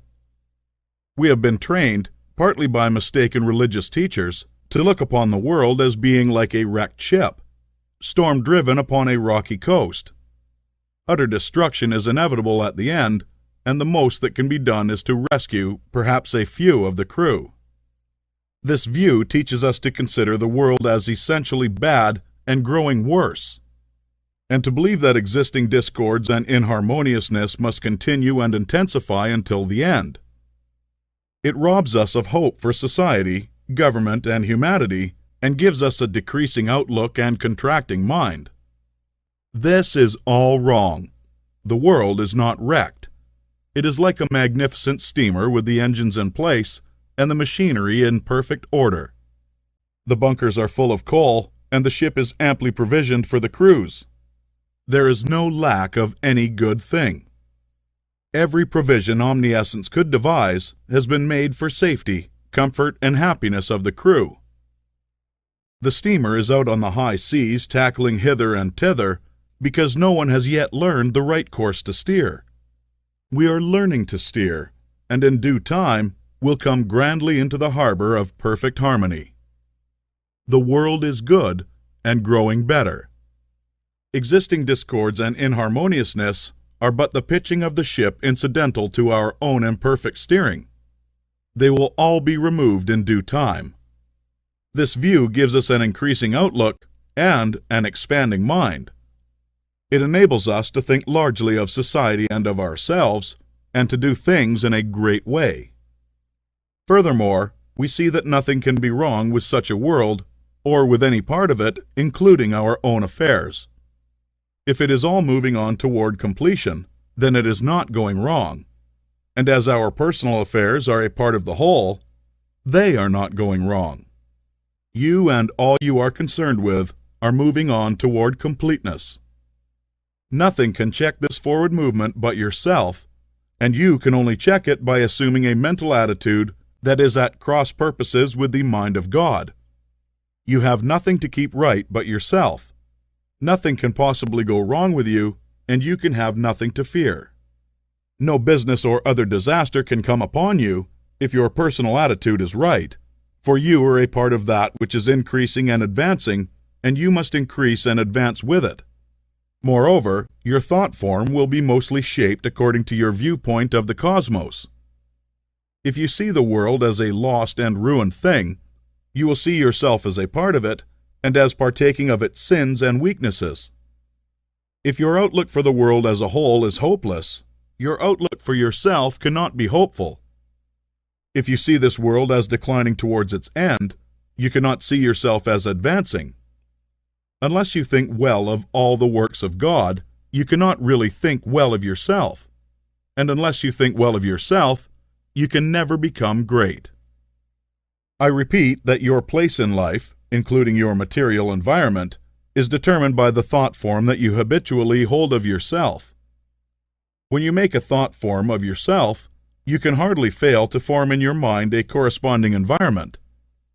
If you think of yourself as an incapable, inefficient person, you will think of yourself with poor or cheap surroundings. Unless you think well of yourself, you will be sure to picture yourself in a more or less poverty-stricken environment. These thoughts, habitually held, become invisible forms in the surrounding mind stuff and are with you continually. In due time, by the regular action of the eternal creative energy, the invisible thought forms are produced in material stuff, and you are surrounded by your own thoughts made into material things. See nature as a great living and advancing presence, and see human society in exactly the same way. It is all one, coming from one source, and it is all good. You yourself are made of the same stuff as God. All the constituents of God are parts of you. Every power that God has is a constituent of man. You can move forward as you see God doing. You have within yourself the source of every power. Chapter 17. More about thought. Give place here some further consideration of thought. You will never become great until your own thoughts make you great, and therefore it is of the first importance that you should think. You will never do great things in the external world until you think great things in the internal world. And you will never think great things until you think about truth, about the verities. To think great things, you must be absolutely sincere, and to be sincere, you must know that your intentions are right. Insincere or false thinking is never great, however logical and brilliant it may be. The first and most important step is to seek the truth about human relations, to know what you ought to be to other men and what they ought to be to you. This brings you back to the search for a right viewpoint. You should study organic and social evolution. Read Darwin and Walter Thomas Mills, and when you read, think.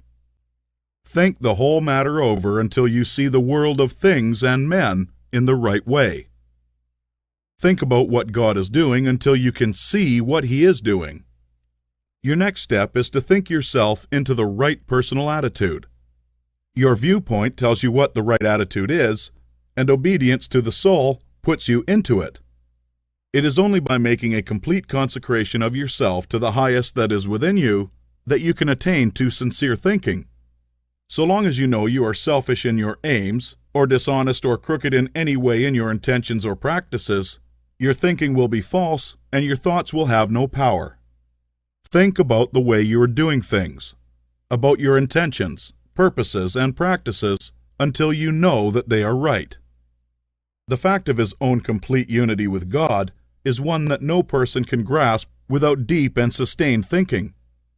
Anyone can accept the proposition in a superficial way, but to feel and realize a vital comprehension of it is another matter. It is easy to think that going outside of yourself to meet God, but it is not so easy to think of going inside yourself to meet God. But God is there, and in the Holy of Holies of your own soul, you may meet Him face to face.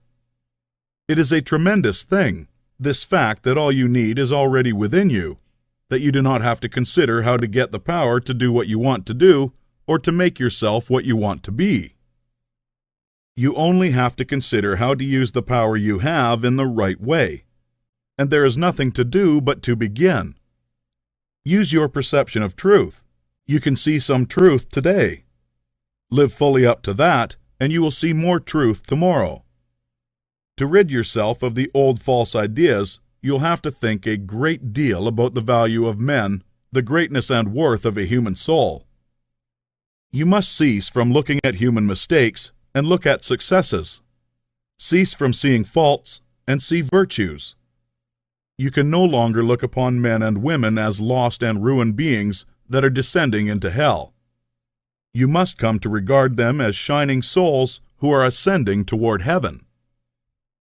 It will require some exercise of willpower to do this, but this is the legitimate use of the will, to decide what you will think about and how you will think. The function of the will is to direct thought. Think about the good side of men, the lovely, attractive part, and exert your will in refusing to think of anything else in connection with them. I know of no one who has attained so much on this one point as Eugene V. Debs, twice the socialist candidate for the President of the United States.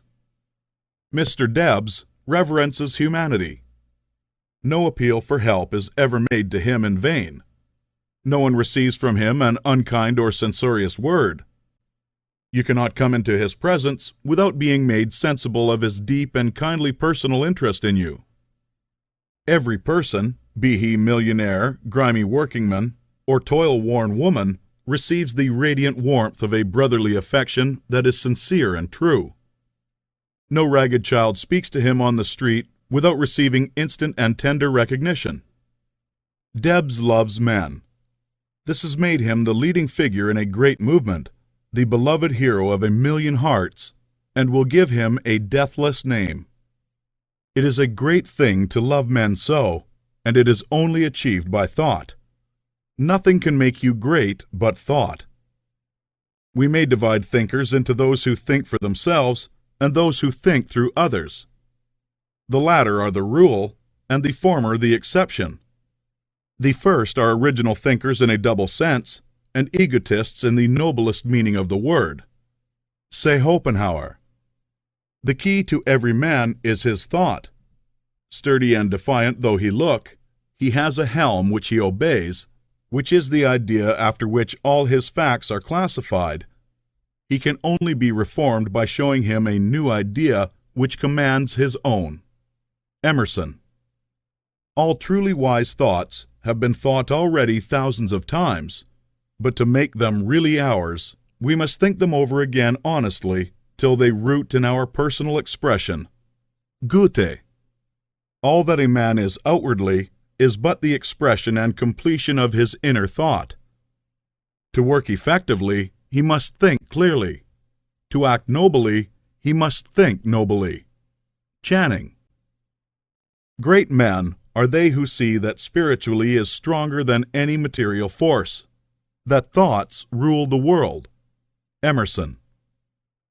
Some people study all their lives, and at their death, they have learned everything except to think. Domergue. It is the habitual thought that frames itself into our life. It affects us even more than our intimate social relations do. Our confidential friends have not so much to do in shaping our lives as the thoughts have which we harbor.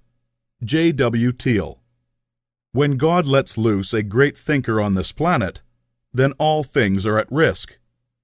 There is not a piece of science but its flank may be turned tomorrow, nor any literary reputation or the so-called eternal names of fame that may not be refused and condemned.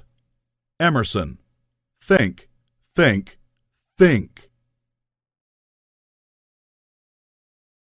Chapter 18. Jesus' Idea of Greatness. In the 23rd chapter of Matthew, Jesus makes a very plain distinction between true and false greatness, and also points out one great danger to all who wish to become great. The most insidious of temptations, which all must avoid and fight unceasingly who desire to really climb in the world. Speaking to the multitude and to his disciples, he bids them beware of adopting the principle of the Pharisees. He points out that while the Pharisees are just and righteous men, honorable judges, true lawgivers, and upright in their dealings with men, they love the uppermost seats at feasts and greetings in the marketplace, and to be called master. And in comparison with this principle, he says, "He that will be great among you, let him serve." The average person's idea of a great man, rather than ones who serve, is of one who succeeds in getting himself served. He gets himself in a position to command men, to exercise power over them, making them obey his will. The exercise of dominion over other people, to most persons, is a great thing. Nothing seems to be sweeter to the selfish soul than this. You will always find every selfish and undeveloped person trying to domineer over others, to exercise control over other men. Savage men were no sooner placed upon the earth than they began to enslave one another. For ages, the struggle in war, diplomacy, politics, and government has been aimed at the securing of control over other men. Kings and princes have drenched the soul of the earth in blood and tears in the effort to extend their dominions and their power to rule more people. The struggle of the business world today is the same as that on the battlefields of Europe a century ago, so far as the ruling principle is concerned. Robert O. Ingersoll could not understand why men like Rockefeller and Carnegie seek for more money to make themselves slaves to the business struggle when they already have more than they can possibly use. He thought it a kind of madness and illustrated it as follows. Suppose a man had 50,000 pairs of pants, 75,000 vests, 100,000 coats, and 150,000 neckties. What would you think of him if he arose in the morning before light and worked until after it was dark every day, rain or shine, in all kinds of weather, merely to get another necktie? But it is not a good simile. The possession of neckties gives a man no power over other men, while the possession of dollars does. Rockefeller, Carnegie, and their kind are not after dollars, but power. It is the principle of the Pharisee. It is the struggle for the high place. It develops able men, cunning men, resourceful men, but not great men. I want you to contrast these two ideas of greatness sharply in your minds. He that will be great among you, let him serve. Let me stand before the average American audience and ask the name of the greatest American, and the majority will think of Abraham Lincoln. And is this not because in Lincoln, above all other men who have served us in public life, we recognize the spirit of service? Not servility, but service. Lincoln was a great man because he knew how to be a great servant. Napoleon, able, cold, selfish, seeking the high places, was a brilliant man. Lincoln was great. Napoleon was not. The very moment you begin to advance and are recognized as one who is doing things in a great way, you will find yourself in danger. The temptation to patronize, advise, or take upon yourself the direction of other people's affairs is sometimes almost irresistible. Avoid, however, the opposite danger of falling into servility or of completely throwing yourself away in the service of others. To do this has been the ideal of a great many people. The completely self-sacrificing life has been thought to be the Christ-like life because, as I think, of a complete misconception of the character and teachings of Jesus. I have explained this misconception in a little book that I hope you may all sometime read. A New Christ. Thousands of people imitating Jesus, as they suppose, have belittled themselves and given up all else to go about doing good, practicing an altruism that is really as morbid and as far from great as the rankest selfishness. The finer instincts which respond to the cry of trouble or distress are not by any means all of you. They are not necessarily the best part of you. There are other things you must do besides helping the unfortunate, although it is true that a large part of the life and activities of every great person must be given to helping other people. As you begin to advance, they will come to you. Do not turn them away, but do not make the fatal error of supporting that the life of complete self-abnegation is the way of greatness. To make another point here, let me refer to the fact that Swedenborg's classification of fundamental motives is exactly the same as that of Jesus. He divides all men into two groups, those who live in pure love and those to live in what he calls the love of ruling for the love of self. It will be seen that this is exactly the same as the lust for place and power as the Pharisees. Swedenborg saw this selfish love of power as the cause of all sin. It was the only evil desire of the human heart from which all other evil desires sprang. Over against this, he places pure love. He does not say love of God or love of man, but merely love. Nearly all religionists make more of love and service to God than they do of love and service to man. But it is a fact that love to God is not sufficient to save a man from the lust for power, for some of the most ardent lovers of the deity have been the worst of tyrants. Lovers of God are often tyrants, and lovers of men are often meddlesome and officious. Chapter 19. A View of Evolution. But how shall we avoid throwing ourselves into altruistic work if we are surrounded by poverty, ignorance, suffering, and every appearance of misery, as very many people are? Those who live where the withered hand of want is thrust upon them from every side appealing for aid must find it hard to refrain from continuous giving. Again, there are social and other irregularities, injustices done to the weak, which fire generous souls with an almost irresistible desire to set things right. We want to start a crusade. We feel that the wrongs will never be righted until we give ourselves wholly to the task. In all this, we must fall back upon the point of view. We must remember that this is not a bad world, but a good world in the process of becoming. Beyond all doubt, there was a time when there was no life upon this earth. The testimony of geology to the fact that the globe was once a ball of burning gas and molten rock, clothed about with boiling vapors, is indisputable, and we don't know how life could have existed under such conditions. That seems impossible. Geology tells us later on a crust formed, the globe cooled and hardened, the vapors condensed and became mist or fell in rain. The cooled surface crumbled into soil, moisture accumulated, ponds and seas were gathered together, and at last, somewhere in the water or on the land, appeared something that was alive. It is reasonable to suppose that this first life was in single-celled organisms, but behind these cells was the insistent urge of spirit, the great one life seeking expression. And soon organisms having too much life to express themselves with one cell had two cells and then many, and still more life was poured into them. Multiple-celled organisms were formed, plants, trees, vertebrates, and mammals, many of them with strange shapes, but all were perfect after their kind, as everything is that God makes. No doubt there were crude and almost monstrous forms of both animal and plant life, but everything filled its purpose in its day, and it was all very good.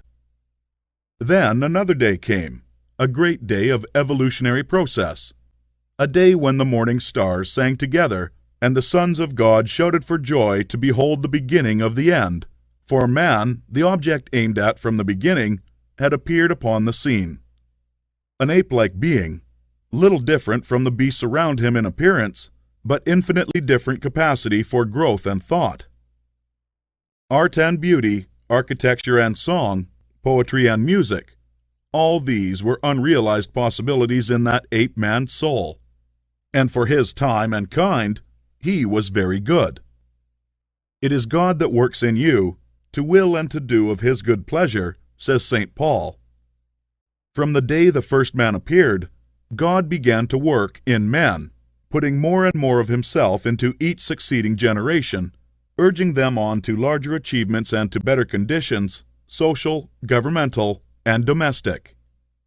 Those who, looking back into ancient history, see the awful conditions which existed, the barbarities, idolatries, and sufferings, and reading about God in connection with these things are disposed to feel that he was cruel and unjust to man, should pause to think. From the ape-man to the coming Christ-man, the race has had to rise, and it could only be accomplished by the successive unfolding of the various powers and possibilities latent in the human brain. God desired to express himself, to live in form, and not only that, but to live in a form through which he could express himself on the highest moral and spiritual plane. God wanted to evolve a form in which he could live as a god and manifest himself as a god. This was the aim of the evolutionary force. The ages of warfare, bloodshed, suffering, injustice, and cruelty were tempered in many ways with love and justice as time advanced, and this was developing the brain of man to a point where it should be capable of giving full expression to the love and justice of God. The end is not yet. God aims not at the perfection of a few choice specimens for exhibition, like the large berries at the top of the box, but at the glorification of the race. The time will come when the kingdom of God shall be established on earth, the time foreseen by the dreamer of the Isle of Patmos, when there shall be no more crying, neither shall there be any more pain, for the former things are all passed away, and there shall be no night there. Chapter 20. Serving God. I have brought you thus far through the 2 preceding chapters with a view to finally settling the question of duty. This is one that puzzles and perplexes very many people who are earnest and sincere, and gives them a great deal of difficulty in its solution. When they start out to make something of themselves and to practice the science of being great, they find themselves necessarily compelled to rearrange many of their relationships. There are friends who perhaps must be alienated. There are relatives who misunderstand and who feel that they are in some way being slighted. The really great man is often considered selfish by a large circle of people who are connected with him and who feel that he might bestow upon them more benefits than he does. The question at the outset is my duty to make the most of myself regardless of everything else?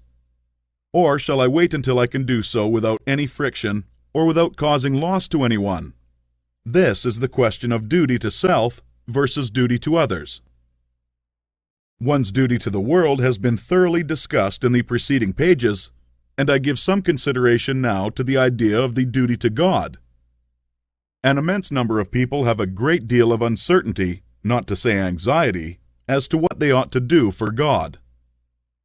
The amount of work and service that is done for him in these United States in the way of church work and so on is enormous. An immense amount of human energy is expended in what is called serving God. I propose to consider briefly what serving God is and how a man may serve God best, and I think that I should be able to make plain that the conversational idea as to what constitutes service to God is all wrong. When Moses went into Egypt to bring out the Hebrews from bondage, his demand upon Pharaoh in the name of the deity was, "Let the people go that they may serve me." He led them out into the wilderness and there instituted a new form of worship which has led many people to suppose that worship constitutes the service of God, although later God himself distinctly declared that he cared nothing for the ceremonies, burnt offerings, or oblation, and the teaching of Jesus, if rightly understood, would do away with organized temple worship altogether. God does not lack anything that men may do for him with their hands or body or voices. St. Paul points out that no man can do nothing for God does not need anything. The view of evolution that we have taken shows God seeking expression through man. Through all the successive ages in which his Spirit has urged man up the height, God has gone on seeking expression. Every generation of men is more godlike than the preceding generation. Every generation of men demands more in the way of fine homes, pleasant surroundings, congenial work, rest, travel, and opportunity for study than the preceding generation. I have heard some short-sighted economists argue that the working people of today ought surely to be fully contented because their condition is so much better than that of the working man 200 years ago who slept in a windowless hut on a floor covered with rushes in company with his pigs. If that man had all that he was able to use for the living of all the life he knew how to live, he was perfectly content, and if he had lack, he was not contented. The man of today has a comfortable home and very many things, indeed, that were unknown a short period back in the past, and if he has all that he can use for the living of all the life he can imagine, he will be content. But he is not content. God has lifted the race so far that any common man can picture a better and more desirable life than he is able to live under existing conditions. And so long as this is true, so long as a man can think and clearly picture himself a more desirable life, he will be discontented with the life he has to live, and rightly so. That discontent is the Spirit of God urging men on to more desirable conditions. It is God who seeks expression in the race. He works in us to will and to do. The only service you can render God is to give expression to what He is trying to give the world through you. The only service you can render God is to make the very most of yourself in order that God may live in you to the utmost of your possibilities. In a former work of this series, The Science of Getting Rich, I refer to the little boy at the piano, the music whose soul could not find expression through his untrained hands. This is a good illustration of the way the Spirit of God is over, about, around, and in all of us, seeking to do great things with us, so soon as we will train our hands and feet, our minds, brains, and bodies to do His service. Your first duty to God, to yourself, and to the world is to make yourself as great a personality in every way as you possibly can. And that, it seems to me, disposes of the question of duty. There are one or two other things that might be disposed of in closing this chapter. I have written of opportunity in a preceding chapter. I have said in a general way that it is within the power of every man to become great, just as in The Science of Getting Rich, I declared that it is within the power of every man to become rich. But these sweeping generalizations need qualifying. There are men who have such materialistic minds that they are absolutely incapable of comprehending the philosophy set forth in these books. There is a great mass of men and women who have lived and worked until they are particularly incapable of thought along these lines, and they cannot receive the message. Something may be done for them by demonstration, that is, by living the life before them, but that is the only way they can be aroused.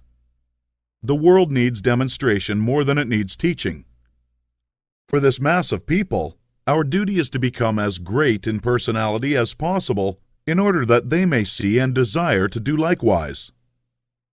It is our duty to make ourselves great for their sakes, so that they may help prepare the world that the next generation shall have better conditions for thought. One other point. I am frequently written to by other people who wish to make something of themselves and to move out into the world, but who are hampered by home ties, having others more or less dependent upon them, who they fear would suffer if left alone. In general, I advise such people to move out fearlessly and to make the most of themselves. If there is a loss at home, it will only be temporary and apparent, For in a little while, if you follow the leading of Spirit, you will be able to take better care of your dependents than you have ever done before. Chapter 21. A Mental Exercise. The purpose of mental exercises must not be misunderstood. There is no virtue in charms or formulated strings of words.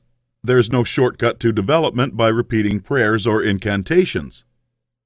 A mental exercise is an exercise, not in repeating words, but in the thinking of certain thoughts. The phrases that we repeatedly hear become convictions, as Goethe says, and the thoughts that we repeatedly think become habitual and make us what we are. The purpose in taking a mental exercise is that you may think certain thoughts repeatedly until you form a habit of thinking of them. Then they will be your thoughts all the time. Taken in the right way and with an understanding of their purpose, mental exercises are of great value, but taken as most people take them, they are worse than useless. The thoughts embodied in the following exercises are the ones you want to think. You should take the exercise once or twice daily, but you should think the thoughts continuously. That is, do not think them twice a day for a stated time, then forget them until it is time to take the exercise again. The exercise is to impress you with the material for continuous thought. Take a time when you can have from 20 minutes to half an hour secure from interruption, and proceed first to make yourself physically comfortable. Lie at ease in a Morris chair or on a couch or in bed. It is best to lie flat on your back. If you have no other time, take the exercise on going to bed at night and before rising in the morning. First, let your attention travel over your body from the crown of your head to the soles of your feet, relaxing every muscle as you go. Relax completely. And next, get physical and other ills off your mind. Let the attention pass down the spinal cord and out over the nerves to the extremities, and as you do so, think, "My nerves are in perfect order all over my body. They obey my will, and I have great nerve force." Next, bring your attention to the lungs and think, "I am breathing deeply and quietly, and the air goes into every cell of my lungs, which are in perfect condition. My blood is purified and made clean." Next, to the heart. "My heart is beating strongly and steadily, and my circulation is perfect, even to the extremities." Next, to the digestive system. "My stomach and bowels perform their work perfectly. My food is digested and assimilated, and my body rebuilt and nourished. My liver, kidneys, and bladder each perform their several functions without pain or strain. I am perfectly well. My body is resting, my mind is quiet, and my soul is at peace. I have no anxiety over financial or other matters.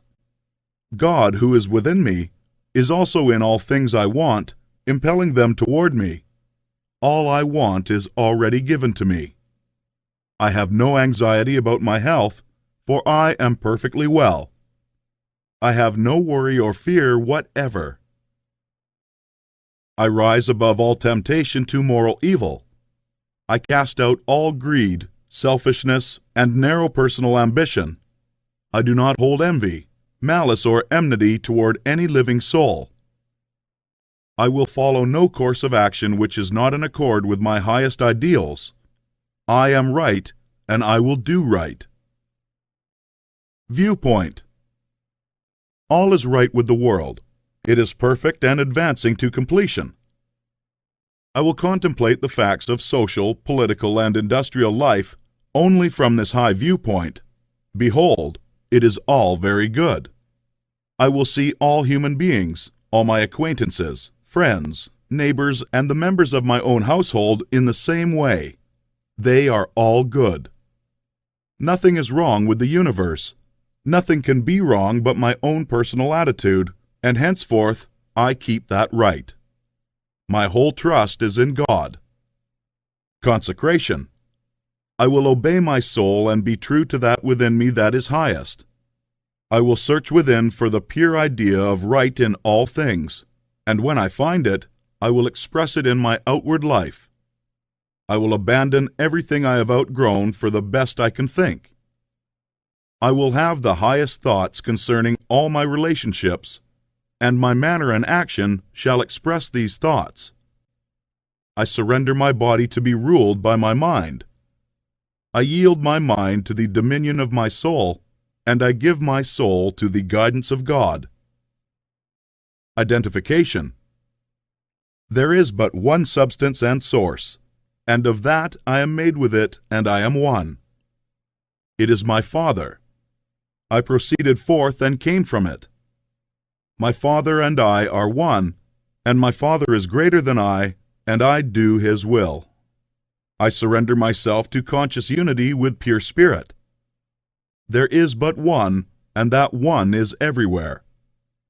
I am one with the eternal consciousness. Idealization. Form a mental picture of yourself as you want to be, and at the greatest height your imagination can picture. Dwell upon this some little time, holding the thought, "This is what I really am. It is a picture of my own perfect, and advancing to completion." I will contemplate the facts of social, political, and industrial life only from this high viewpoint. Behold, it is all very good. I will see all human beings, all my acquaintances, friends, neighbors, and the members of my own household in the same way. They are all good. Nothing is wrong with the universe. Nothing can be wrong but my own personal attitude, and henceforth I keep that right. My whole trust is in God. Realization. I appropriate myself the power to become what I want to be, and to do what I want to do. I exercise creative energy. All the power there is mine. I will arise and go forth with power and perfect confidence. I will do mighty works in the strength of the Lord, my God. I will trust and not fear, for God is with me. Chapter 22. A summary of the science of being great. All men are made of the one intelligent substance, and therefore all contain the same essential powers and possibilities. Greatness is equally inherent in all, and may be manifested by all. Every person may become great. Every constituent of God is a constituent of man. Man may overcome both heredity and circumstances by exercising the inherent creative power of the soul. If he is to become great, the soul must act and must rule the mind and the body. Man's knowledge is limited, and he falls into the error through ignorance. To avoid this, he must connect his soul with the universal spirit. Universal spirit is the intelligent substance from which all things come, and it is through all things.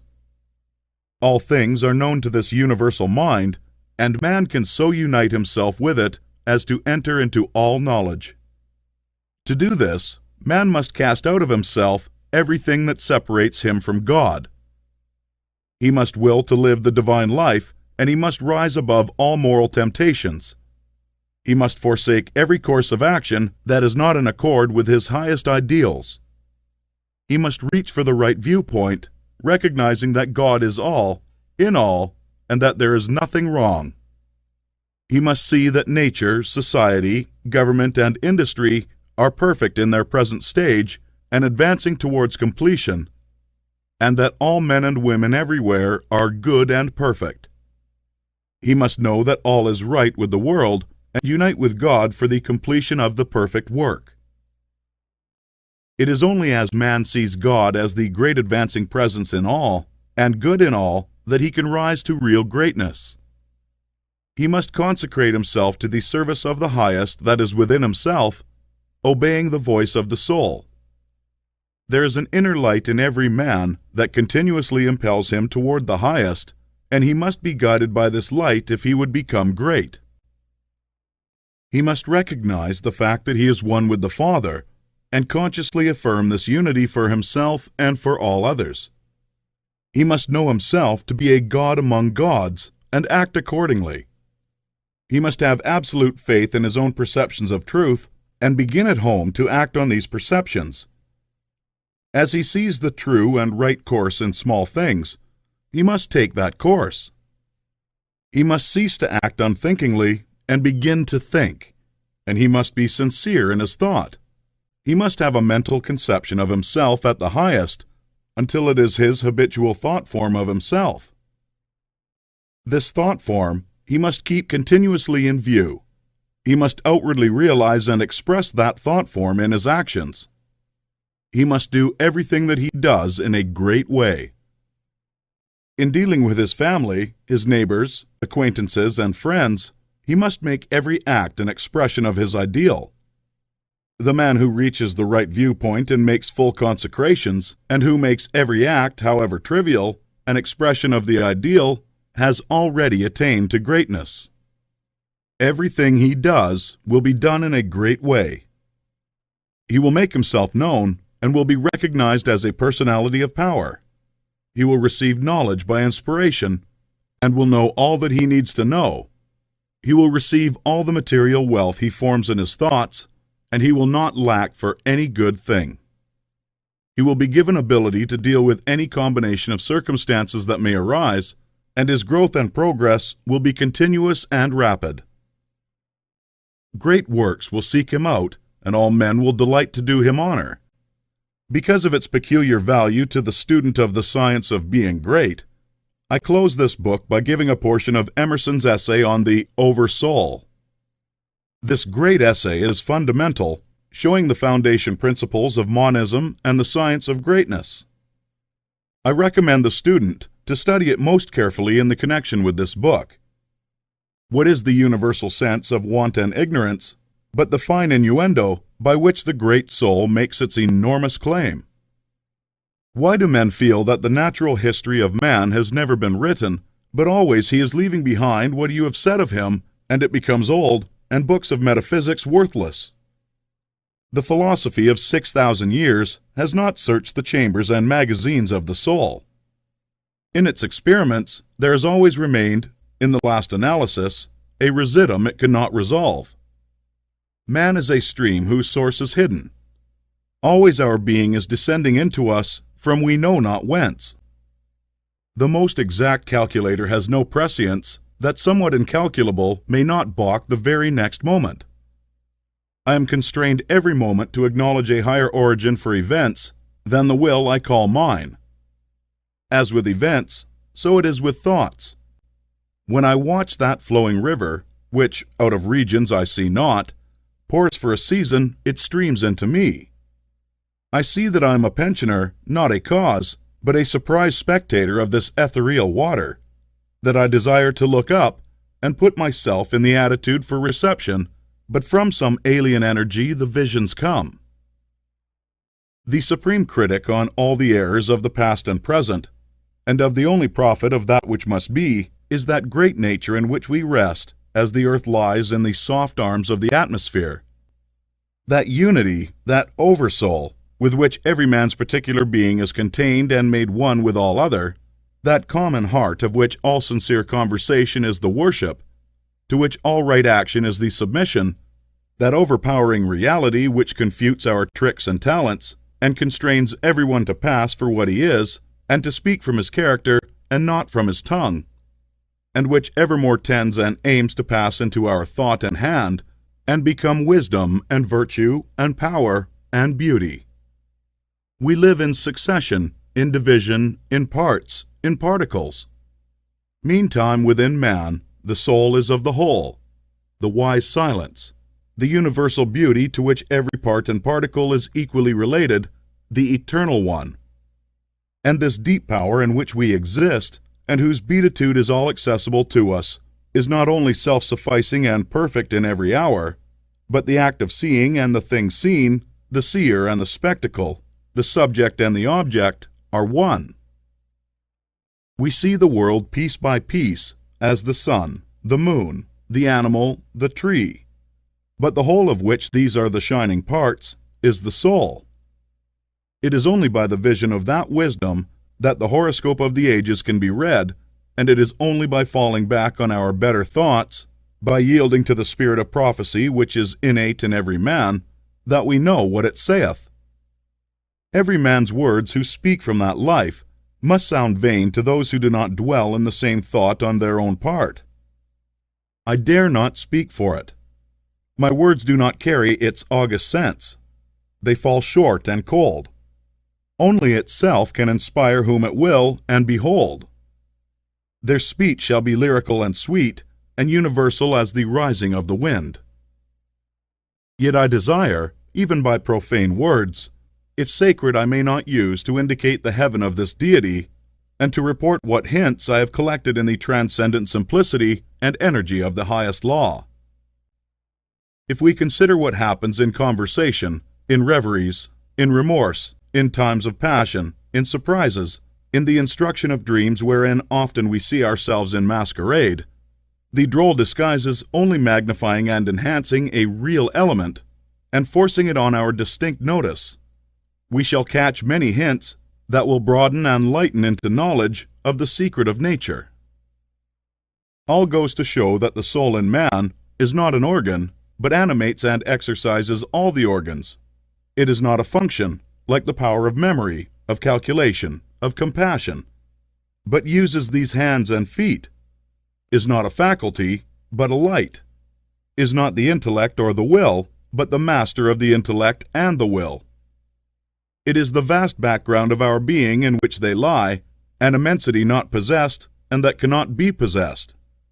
From within or behind, a light shines through us upon things, and makes us aware that we are nothing, but the light is all. A man is a facade of a temple, wherein all wisdom and all good abide. What we commonly call man, the eating, drinking, planting, counting man, does not, as we know him, represent himself, but misrepresents himself. Him we do not respect, but the soul, whose organ he is, would he let it appear through his action, would make our knees bend. When it breathes through his intellect, it is genius. When it flows through his affection, it is love. After its own law, and not by arithmetic, is the rate of its progress to be computed. The soul's advances are not made by graduation, such as can be represented by motion in a straight line, but rather by ascension of state, such as can be represented by metamorphosis, from an egg to the worm, from the worm to the fly. The growths of genius are of a certain total character that does not advance to the elect individual first over John, then Adam, then Richard, and give to each the pain of discovered inferiority, but by every throe of growth the man expands there where he works, passing at each pulsation classes populations of men.